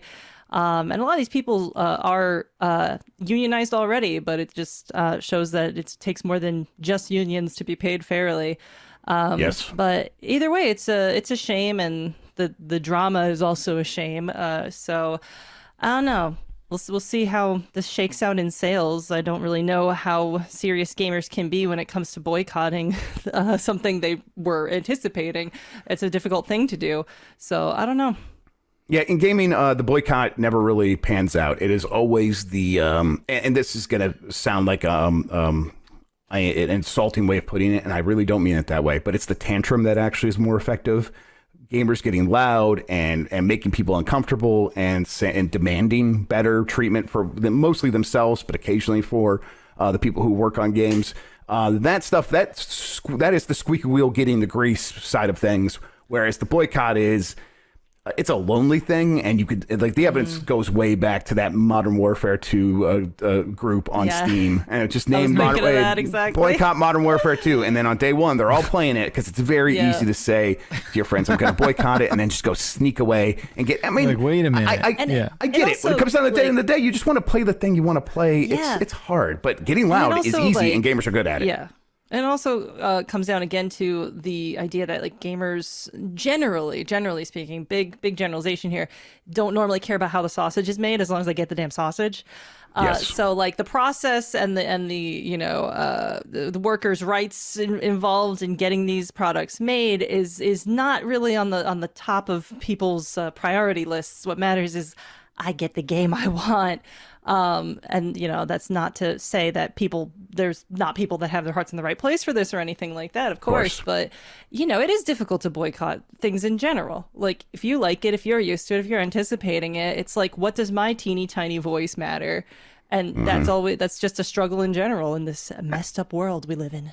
Yeah, and it goes back to like a general stance I have, which is not a rule, but just kind of a guideline. Don't actually vote with your wallet. These companies aren't paying attention. It's not a democracy. They're going to do what's best for their bottom line, and don't think that is how you're going to get things done. The truth is, if you do get loud, if you become annoying, they will do something to try to cater to you. You know, boycotting is one $60 sale. And, you know, they spent years and millions of dollars on this. Your one $60 sale doesn't matter all that much to them. Drop in the bucket, yeah. If you buy the game and then go on YouTube and make a you know, sort of reactionary video getting mad about stuff, I'm not advocating that. Please don't do that. But, you know, if you do, that causes them way more headaches, and they are trying to avoid that. Yes, that costs more than money. Yes, exactly. And they're trying to avoid that wherever possible. So that's how you actually get change. And it's like, you know, so her going for the strategy of asking for the boycott and actually getting getting people to be loud, it was, you know, it seems to be at least partially successful in getting people to talk about this. And maybe, I don't think it's going to do much to change the reality of what happened here, but maybe next time, you know, these companies think a little bit harder before they make a change, just because they didn't want to pay a little bit extra. Now, 6 figures, residuals, you know, maybe 6 figures without the residuals would have been possible, but probably also that was going to be pretty far-fetched. That number just stinks of like someone made that up. That seems a bit outlandish. I don't think anyone would ask for 6 figures for and residuals for no, unless they too were crazy nutso, because that's a crazy nutso thing to ask for. Gotham Knights won't have a performance option on consoles and runs at 30 frames per second. This was going around as people were getting early hands on this game and were saying, hey, I can't find a performance mode. And then someone from the studio, executive producer Fleur Marty, came out and said, I know many of you are wondering about the availability of a performance mode for Gotham Knights on console. Due to the types of features we have in our game, like providing a fully untethered co-op experience in our highly detailed open world, it's not as straightforward as lowering the resolution and getting a higher frames per second. For this reason, our game does not have a performance/quality toggle option and will run at just 30 frames per second on console. You know, if you don't care about this, you don't care about this. I know people that just don't care about frame rates at all. This is such a weird thing to me. I don't get what. Okay, this game is going to be on PC, and you're going to be able to play it at like 200 frames per second if you want to do it. If you want to mess around with the settings, you're going to have that option. And you'll be able to play. You could be running it at 165 frames per second or whatever, and then you could be playing with a friend on PC who's playing at 30 frames per second. And then what is an untethered, highly detailed open world matter? It's not going to affect anything. So that's the thing. I feel like the statement here, like there's obviously something that we are missing, right? In terms of like, what is the actual reason? Because all the things you articulated, just like we've learned and known about every generation, every game, every cross-platform game that has that sort of ability to have fluctuating fidelity. Why is this different? Are they two different games? They could are they siloed off? No, but I'm saying like, is that the excuse? You're right. Yeah. Right. Like, are they somehow siloed off? Right. That's the only thing I could think of. It doesn't have cross-platform multiplayer, so like you can't play. There's a lot of strange things going on with this game. Like the more I'm not personally, it's not my genre of interest, Marvel/DC stuff, but it just seems like every time I hear something about Gotham Knights, it's something weird, and it's like, what's with this game? What are they doing? Like, you know, so not having 60 in this day and age is like kind of bizarre. Or Right. it's more not having the option. It's not having the option, performance yeah. options. Yeah. Yeah, it's in no options at all. So it's just 4K, 30 frames per second, and I'm going to be shocked if this game never gets a patch to enable 60 frames per second with the performance mode. Like, that would be weird. I'm going to assume that's going to happen. But the way they put it, it's like, no, that's just impossible, and that's why we can't do it. And I'm like, well, I don't know if I believe you. And if I believe you, what does that say about the way you make games? I don't understand why it's possible over here on PC, but here on console, even if you do, like, yeah, even if, like, let's say that optimizing for the Xbox Series S was this massive headache. It was just the end of the world. It would cause all these issues. I mean, even in that case, why wouldn't options have been a better thing to include than not? Like, I just don't get it at all. So I'm looking forward to this game coming out and first seeing how it runs, let's say on a PC, a decently powered PC, and see if it's optimized there. And then also seeing Digital Foundry break it down, and maybe MVG, a good YouTuber who's like really technically minded, going through this stuff and just saying, no, here's why what they said might make some sense. Or Yeah, I'd love to hear that. Yeah. Yes, I just want someone who's kind of impartial, but can also understand the language they're trying to speak here, translate it for me so I can have some basic understanding of what happened. G4 TV is being shut down. Obviously, we had Dany on, but I wanted to talk about it here as well. Here's the statement from Comcast Spectator CEO Dave Scott. Over the past several months, we worked hard to generate a lot of interest in G4, but viewership is low and the network has not achieved sustainable financial results. This is certainly not what we hoped for, and as a result, we have made the very difficult decision to discontinue G4's operations effective immediately. G4 was always in a tough position of trying to live between two worlds of modern day online media and linear cable.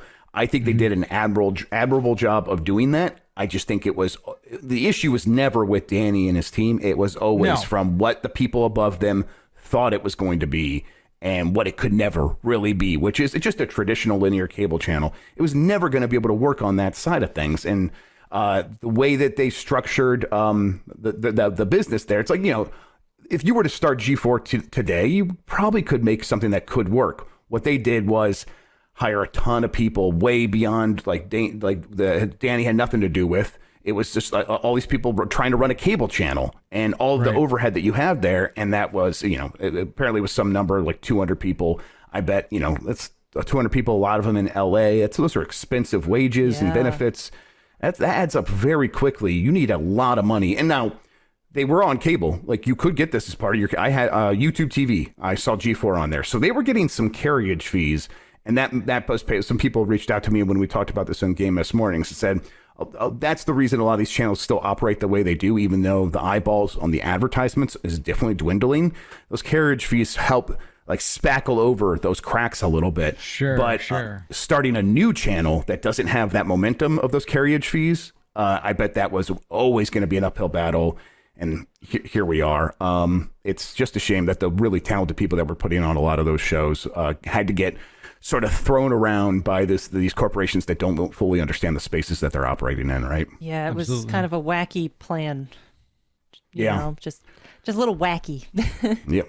Yeah. The other big note here, there's some reporting that's still going to come out, but Nathan Grayson at the Washington Post mentioned that some of the on-screen talent was getting $25,000 to $35,000 a day for their appearance fees.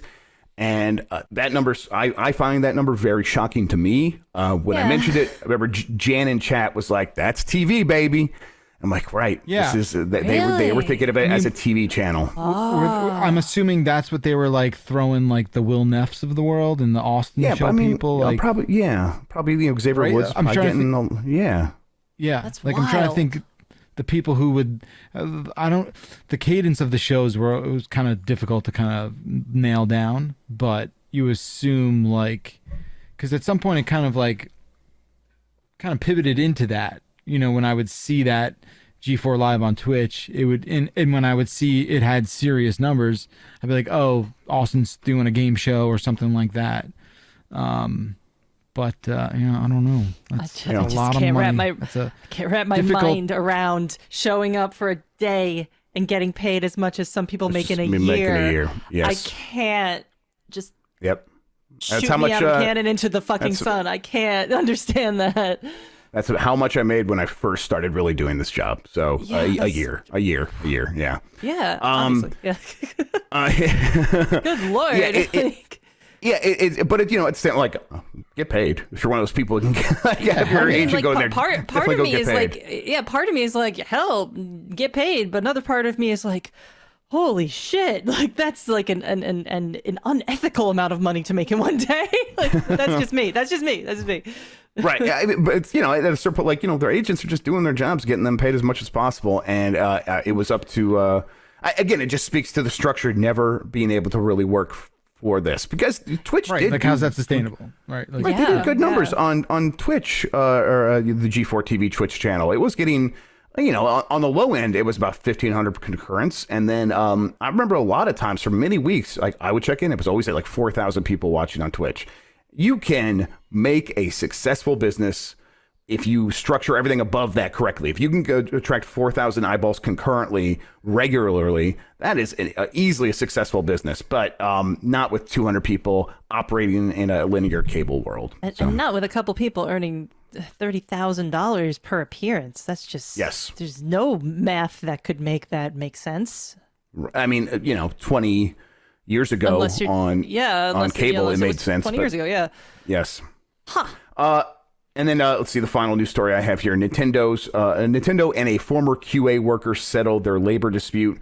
Aston Carter, which is a QA firm that provides services to Nintendo, will take liability for the NLRB, which is the National Labor Relations Board, charge and pay the former QA worker, Mackenzie Clifton is the QA worker, $25,910 in back pay, damages, and interest, according to the settlement documents obtained by Polygon. Additionally, Nintendo must post a notice both in email and on-site at its office informing its QA workers of their rights under the National Labor Relations Act. The notice must be posted for 60 consecutive days. Nintendo offered a statement about this and said, Nintendo is thankful that a resolution was reached in the NLRB matter so that we can continue to focus on ensuring that our working environment, remains welcoming and supportive for all our employees and associates. That approach is fundamental to our company's values. As part of the public settlement, all parties remain obligated not to disclose Nintendo's confidential business information and trade secrets, which are paramount to our development process and product offerings. That's just such a funny last line. We're like, hey, we settled. We're happy to settle and move on, and everyone's got to shut the fuck up now. You don't get to speak ever again about this. And if you do, we'll kill you. We'll fucking kill you. Jesus, yeah. We'll fucking kill you. Such a company that just feels so run by lawyers, which Nintendo of America definitely is. I'm kind of happy for Mackenzie Clifton to bring attention to this and then get the money that was owed to them, right? Yeah, absolutely. 100%. Yeah. So, good for them. Right, they could have continued to drag this out, and there's a world in which you think, all things being fair, you see this through. You let the NLRB decide a just punishment, and then force them to change permanently. And in a more realistic world, in a practical world, getting the attention brought to it by the media, and then also getting your money is probably the best case scenario. So, very happy for Mackenzie. Okay. What happened to them? I don't know. Yes, right. The charges, the allegations of this. Recapping, I don't have it written down here. I believe that they. No, it's okay. I meant to actually put these details in here. We talked about it before, but you're right. We should recap it. I believe. No, it's okay. I believe they said that they were. They were treated poorly by, like, when it came time to deal with Nintendo of America's side of things, and so whenever an event would come up that involved Nintendo of America, the people that were just these contract workers at Aston Carter were made to feel inferior. They were also subjected to, I think, some harassment of a variety of harassments, and then when they would try to bring these things up to HR at Aston Carter, these things would fizzle out quickly in order to protect Nintendo. At least those were the allegations. Right. And so, yeah. And then, unfair pay and overworking them and stuff like that, of course. Well, I'm glad it worked out. Wow. Yes, it's nice. Nice that Badass. the regs. I always like it when like, oh, you go complain to a government bureaucracy, and the bureaucracy has your back and kind of gets results pretty quickly. That's something. Yeah, I mean, look, okay, something tangible changed, right? Like, wow, right here we are. Yeah, and Nintendo had to at least acknowledge it, and it's just it moved the needle. The idea of the slap on the wrist, right, is that they know next time it's going to be worse than a slap on the wrist, and maybe they will change. Usually that doesn't happen. Usually these companies, it looks like a slap on the wrist, but really it's them just like, hey, paying the speeding ticket when they're a millionaire or whatever, and it doesn't affect them. But hopefully what happens here is the first thing where, if we got away with it mostly, we pay this small fine. Hopefully next time we behave in a way that is more acceptable, so we're not back in that position again, because things could go worse for us the second time. We'll see. Mm-hmm. Right on. Okay, that wraps up the news. And Jan's still gone, and what we have to do is what did he say? He said we need to just go right into the emails. We will the second break. transition to emails. We're skipping the break. We're going right to emails. And if you've noticed me putting my hand up to the camera now and then, that is for me later to make timestamps, because Jan's not here to change the little headlines for me. So don't freak out. Wow, that's really clever thinking. There should be a cheat. YouTube has a little time marker thing, and it doesn't work very well. I got really excited when I saw that when I was doing our podcast, and I'm like, I was hitting that thing, and I went back. I'm like, I can't use any of this stuff. This is not actually useful information. You know okay. what's easy to use? My damn hand. Bye. And wow. And emails. The email address.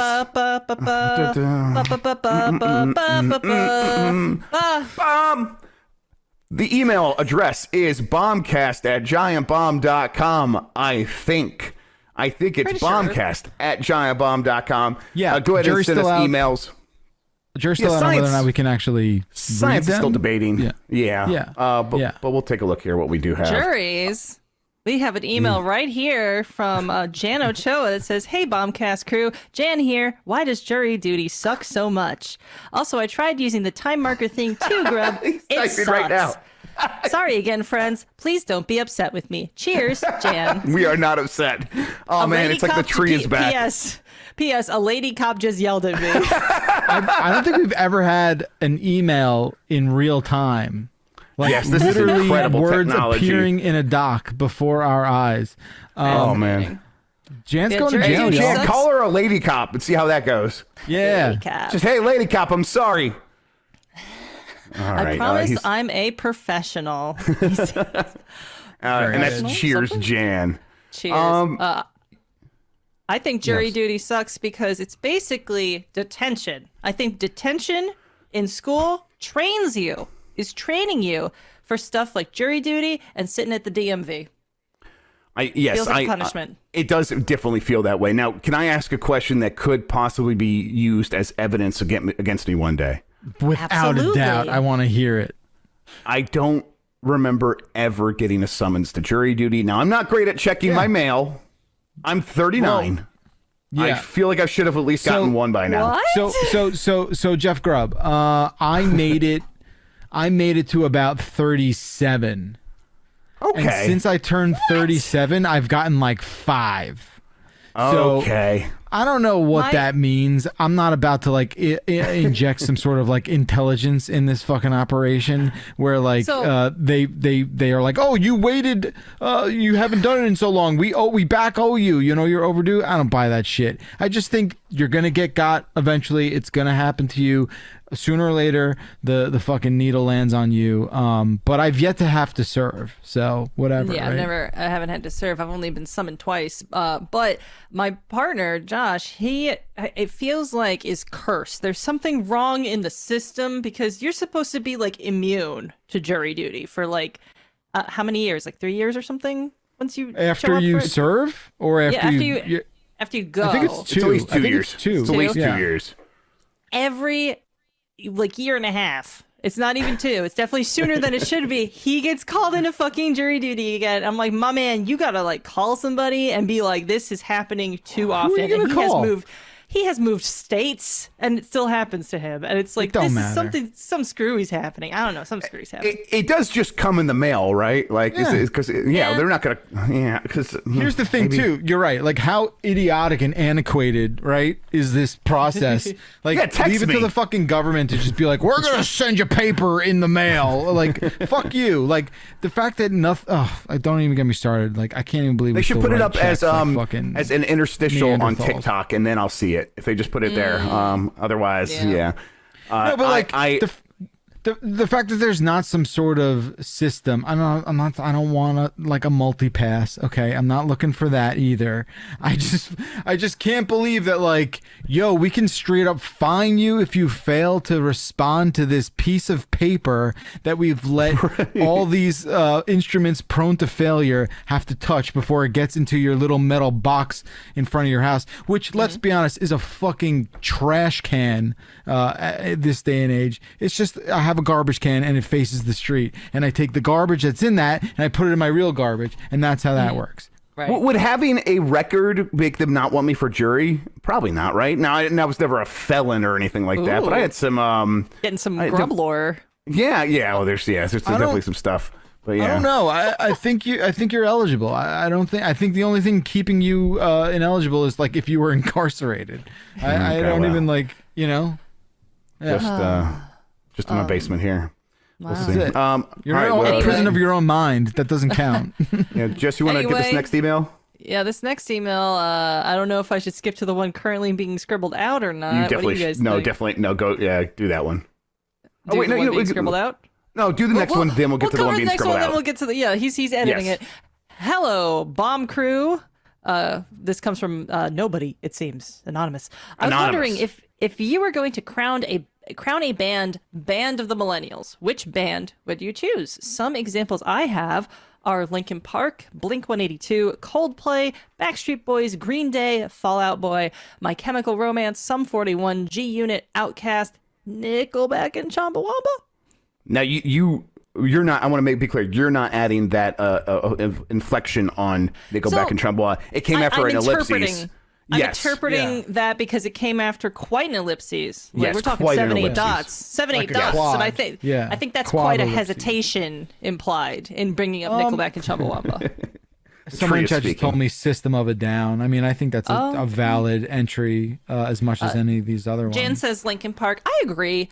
I think it's Linkin Park. Too. is yeah. you Linkin think Park it's might be it. you think it's definitively Linkin Park? I just disagree. What's your I think retort then? definitively is a strong word. I think that it averages out to Linkin Park is where I think Yeah. it is. What's your alternate suggestion, Bacalar?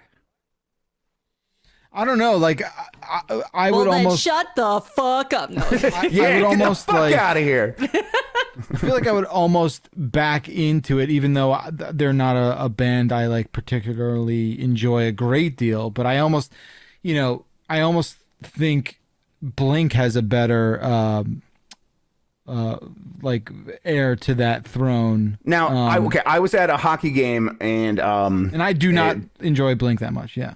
during the intermission at this Colorado Avalanche game, they are I know what they do there. Yes, they started playing that all the small things. Yep, And yep. everyone in the crowd started singing it. And then when play starts, they stop playing the song. Everyone in the crowd kept singing the entire song. That's their thing. That's their It's a thing. big like millennial karaoke moment there. Yeah. Yes. Yeah, It's and there's that's definitely why a case to be made for Blink. Totally. And I think Blink works more. Again, like I would vote for My Chem and Green Day before Blink in a heartbeat. But I think the thing with Blink 2 is that there's a certain sort of like playful idiocy that went along with Blink that I think kind of encapsulates what it was like, being a young person in 2000 and How about this? 2001. See, I was an angsty person in 2000, so that's Linkin Sure. Park for me. Yeah. Yeah, but How like about this? Blink Mount had that Rushmore. too, Yeah. I Let's don't do the know. Mount Rushmore of these bands. I thought you were saying there was a band called Mount Rushmore, and I was like, I'm not familiar with them. Which think it's- four bands you think represent Out millennials? of this list? I think I think the spirit of this list. Let's not try to do deep cuts. Let's say what the way- fully represent millennials. Really rude to exclude the Spice Girls on this list. I think that's a good one. If you're gonna put Backstreet Boys, you better put Spice Girls and NSYNC on there too. That's all I'm saying. I also don't know if Grub and I are qualified to speak to this because we are the eldest millennials. I do, yes, kind of have a but skewed... I watched a lot of Total Request Live though, so I feel like I'm. Yeah. So if you yeah, I mean, I feel like you got to put Green Day there on that Mount Rushmore. Yeah. Okay, I'm going to say that Outkast goes up there for sure. I think Outkast, the string of hits that Outkast had there in that TRL era, I think they should be up there. I think that we could put Linkin Park and then either Blink-182 or Green Day. Which one? Yeah, I feel like both would be overkill on the pop. Yeah, you can't have them both. You basically just call it Green 182 and call it a day. Like, I also think you talking about Blink-182 reminded me that like they had more different kind of genres of songs. Like they had all the small things, and they also had Good Riddance, right? Time of Your Life, and that's the big we're graduating. That's Green Day. Yeah. Fuck. Yeah, sorry, that's Green Day. Yeah. They are the same band in my mind. So maybe Green Day doesn't deserve to be here because they wrote a fucking funeral song. Who? Green Day. Time of Your Life. People. That's a funeral song. It's also a graduating song, but that's basically your dying. First time I've ever heard of a funeral song. I don't know. That's on you, man. Yeah. Does My Chemical Romance make it, or like that was never my thing? See, like, it's weird, man. It's weird, and I'm partial to the New Jersey aspect of my chem too. So, I think I'm just gonna yield the rest of my time. Is what I think I'm just gonna bow out, and always some younger a millennial successful strategy on a podcast about talking about stuff. Whatever comes up. There's two other people. I'm fine. By the way, Jan posits his Mount Rushmore as Blink-182, Linkin Park, My Chemical Romance, and Panic. I assume at the disco. Dude. Panic at the Disco. First of all, you can't disrespect Fall Out Boy like that. You can't just be like, yo, someone accidentally hit cut and paste and was like, Panic at the Disco is a band now. No, I feel like Fall Out Boy deserves it more than Panic at the Disco. Mine would be, I think, Outkast, Linkin Park, and then probably NSYNC, and I'll go Spice Girls. I think that was a real good poll. I think Spice Girls, Linkin Park, Blink. And since I can't tell the difference, I'll put Green Day on there too, since they are like the same. I didn't know. Good Riddance. There's a whole lot of guy liner on that Mount Rushmore. Let me tell you. Yeah, listen, know it. Listen. This has been a weird week for that generation of music with all the Blink-182 stuff going on, and unfortunately, Jan's not here to talk about it. So it's tough to have opinions that are not heated because of what's going on. It's wild. It's wild when you grow up with this stuff and you sort of you see like how much it has become part of like the zeitgeist, and you're sort of like, wow, I guess that music was important to a lot of different people, and I don't know. I think it's cool that like people still give a shit. I'll say that. There was a time where I was like, a little younger, I was like, man, no one's going to give a shit about Green Day or Blink-182 and all these bands, 20 years from now. And they're still big time bands. So I guess I went through a period where I was like, nah, I don't care about a lot of music I liked as a kid. And now I'm coming back around because I'm an old man who's facing down death. So, dude, don't say that. Why are you going to be like that? You're not facing down death? I hope you had the time of your life, Grub. Thank you so much. Play it at my funeral. Next email from Jan in San Francisco. Hey, Bombcast crew. Jan writing in again. Apparently, I could go to jail. Is there anything that the staff has always wanted to start collecting but either haven't had the money, time, or space to get into it? I recently found out a former teacher of mine is really into Lego and 80s action figures and that his house is filled with them. On top of cards and of all sorts, I've always wanted to get into Tifa statues. Just kidding. Yeah, sure you are. CRTs is a weird thing that I would like to collect. XOXO, Jan. Wait, the TVs? Is that what you're Jan, talking let's about? get into it. Let's get into collecting CRT monitors. I want the production monitors, those Sony ones. I'll have like 8 of those. Give me 8 of those. I would like that stuff. I'm sorry. The only thing CRTs are good for anymore is art direction and like getting your bar to look cool and having those on repeat. Do not showing unleash speed. this beast inside of me, Bacalar. We gave up just an intrinsically better technology. CRT was better. It was just bigger and heavier and more expensive to produce. Yeah, and so we 100%. got rid of it, even though it was better in every way. It's brighter and those phosphors were CRTs, so much yes. faster. You could do Yes. like infinite frames per second. It was an amazing technology. It was. Is but that like, true? Yes, no, absolutely. Yes. CRTs had their moment, but like, I'm sorry, we've reached the point now. You could say that when like DLPs were first on the scene, I think. When DLPs were first on the scene and DLPs were like, what the fuck is this actual television? This is dog shit. Obviously, CRTs were superior, but now that we've got the OLEDs kick in and like all this stuff, like, even we are the beyond OLEDs, the novelty of CRT for sure. No, but even the OLEDs, because when you're in motion, the resolution is so much worse than what the CRTs, like the first CRT HD TVs, which were very, very heavy and insane. But if you look, like, compare those to like a modern 4K OLED HD screen, when you're in motion, it still looks way better on the CRT. Yeah, of course. Again, but like, we sacrificed the incredible, the heaviness and like, how miserable it is owning one of these things and moving one of these things. It just was not realistic. A better world was possible, and we gave it up. That's all. You're right. Oh, I mean, look at Gattaca, right? Gattaca predicted our CRT future incorrectly. A lot of these movies just did not see that coming down the pike. Is like, you know what? Maybe we won't be lugging around these 115-pound boxes anymore. Like couldn't foresee that one, could you? Well, thanks for writing in, Jan. We also hope you don't go to jail. What do we go? What do you guys want to collect? We haven't had space for because we didn't answer his question. I'm a piece of shit. I buy too much shit. I am a piece of shit. I can't answer this question fairly. I collect a lot of bullshit. Yeah, my position on this has been that I have a mind that is fueled by the chase for more dopamine because of my ADHD.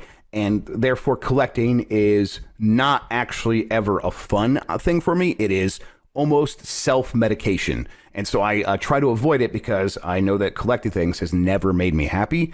So, but I think it will make me happy. So I keep chasing after it. So I have to sort of excise that stuff from my life. And, I'm okay with that. But that's why I've gone all digital with things like that. It's been big good. I got a question. Yeah. How do you know it's not making you happy? Oh, because I've tried it a bunch of times, and whenever I do it, what is happiness? Break that down for me.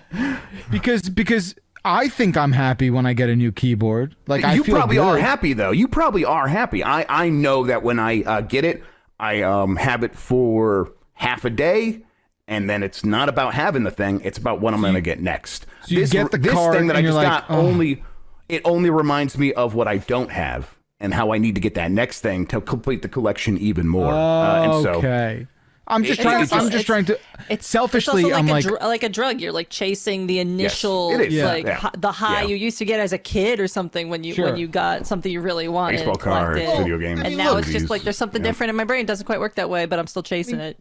Clearly, all collecting leans into that mentality in some way or another, right? But I think some people are genuinely pleased when they look at their collection and have it. And for me, it only reminds me of the things I don't have. Yeah, totally. I mean, and again, have you seen a show called Hoarders?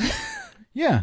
Well, that's Those not are people that collect. Well, they have mental and collect. disabilities. I mean, like but I mean, it's adjacent to. I mean, this is all chemicals, right? It's on the element. Yeah, they can't. Well, they also like can't throw shit out. That's their thing. Like when I get a card that I've been chasing for a while, right? I'm like, fuck, that's dope. I'm psyched to have this. I'm happy to have it. I guess I do sometimes be like, okay, what's next? That's the thing for me. Like I feel the happiness about getting the card, but I also feel like I'm never satisfied. Or satisfaction is a temporary emotion, before it's on. That's generally true for everybody. Like, like that's. But I think like the brain chemistry difference is that it's even more temporary for someone with ADHD. Right. It's even more fleeting, and then that means you're going to participate in it more often, that can go downhill real fast. Exactly. The thing I want to collect is kitties. Don't have room for them. I want to collect cats. I don't care. Shut the fuck up in the comments. I want to be a crazy cat lady. Ever be interested in opening something like a cat cafe so that you could have all your kitties collected in one nice space for them? And I could write them off as a tax expense. That'd be exactly. an ideal situation. The cutest idea of all. I mean, like, the thing that would worry me, though, is that, like, bringing strangers in, it's like, are they going to treat these little guys with the love that I want? You know, if they fucking look at them cockeyed, they are ejected from the premises. Like, do not be mad to my babies. James Corden comes in there, you just immediately kick him out. If I had my fucking way, I would have a collection, like a museum of cats, where it's just like, here's, you know, this is the gray kitties wing, and it's all the different breeds of gray kitties, and like, here's the big boys wing, and it's like your Maine Coons and the Savannah cats that are mildly illegal in some states, and like, I just want to have all of them. Why like, illegal? Savannah cats? Owning wild animals, yeah. They're little, like, they're not leopardy? wild, but they're leopardy, yes. Yeah. I met one once. They seemed nice. I went to like one of those pet conventions, and I got to pet a Sphinx cat. Talking about SCORN and squishy things. Petting a Sphinx cat is so incredible. I highly recommend it. Oh man, oh my cats God. rule. Cats rule. Anyway, next email comes from AJ. It's probably the last email unless I get a note from jail that says we can do one or two more, but I think it's probably the last email. Hi, bombs. During the bombathon, who do you think displayed the best bladder control throughout the stream? Love y'all. Hope you're having a great day. AJ. Lucy. I think anybody whose name is not Dan. Like, straight up. Like, everyone else just has normal adult bladders. Yeah. And Grub, you also pissed inside the gizmo. Yeah, I mean, that was part of the deal, right? Like, I knew I was giving it back to Dan, and I had to get him back somehow. Yeah, so. Because Will was you were on the street doing the thing, and he's like, you know, Grub pissed inside that thing. I was like, I mean, listen, you know what I do when I get sick of walking is I just pee on my shoes and I start floating. That's how I live my life. So I was like getting pretty sick of doing that gizmo bet, so I'm going to float away. And you were just a little gizmo piss boy. I was just living my life. Yep, exactly. Yeah, you got it. And then I didn't have to go again for the rest of the day.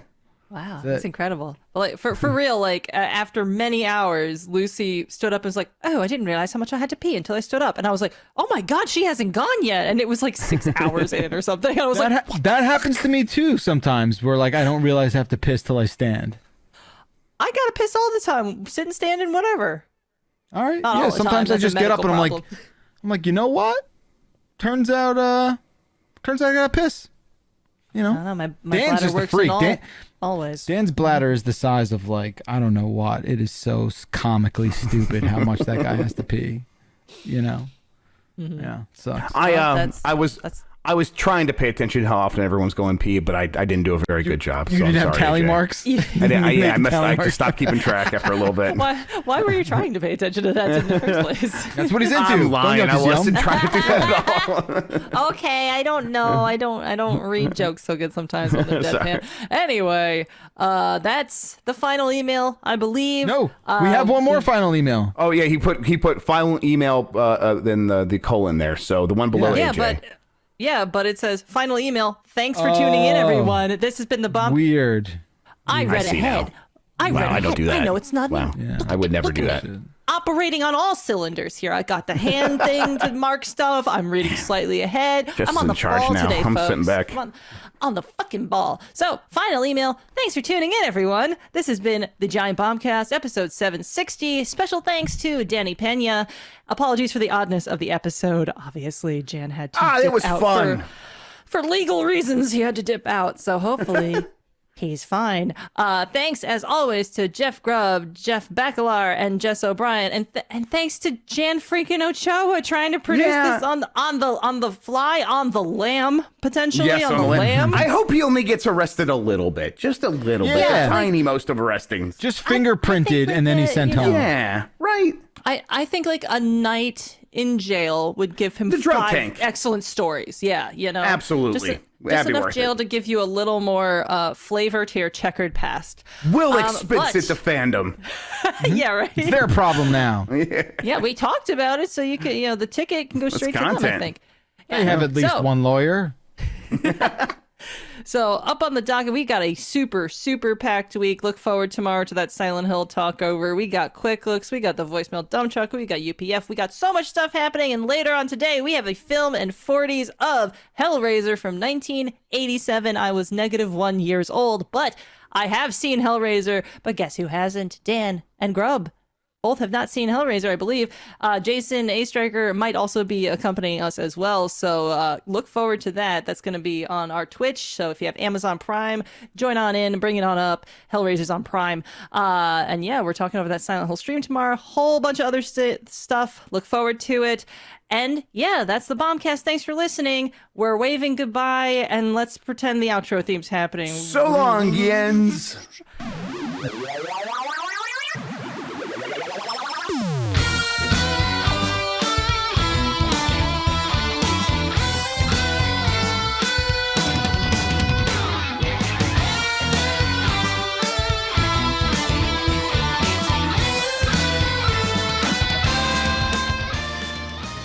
The Giant Bombcast is hosted and live produced by Jan Ochoa, with support from Jeff Grubb, Dan Reichert, Jess O'Brien, Lucy James, Tamor Hussein, Jason A. Striker, Matthew Rory, and me, Jeff Bacalar. Our theme music is provided by Tom Monda. Our logo is designed by Dave Schopenek, and you can find him online with the handle @DaveSavedTheDay. Justin Vachon is our sweet little art boy. And thank you so much for listening. Of course, a kiss on the cheek to you at home.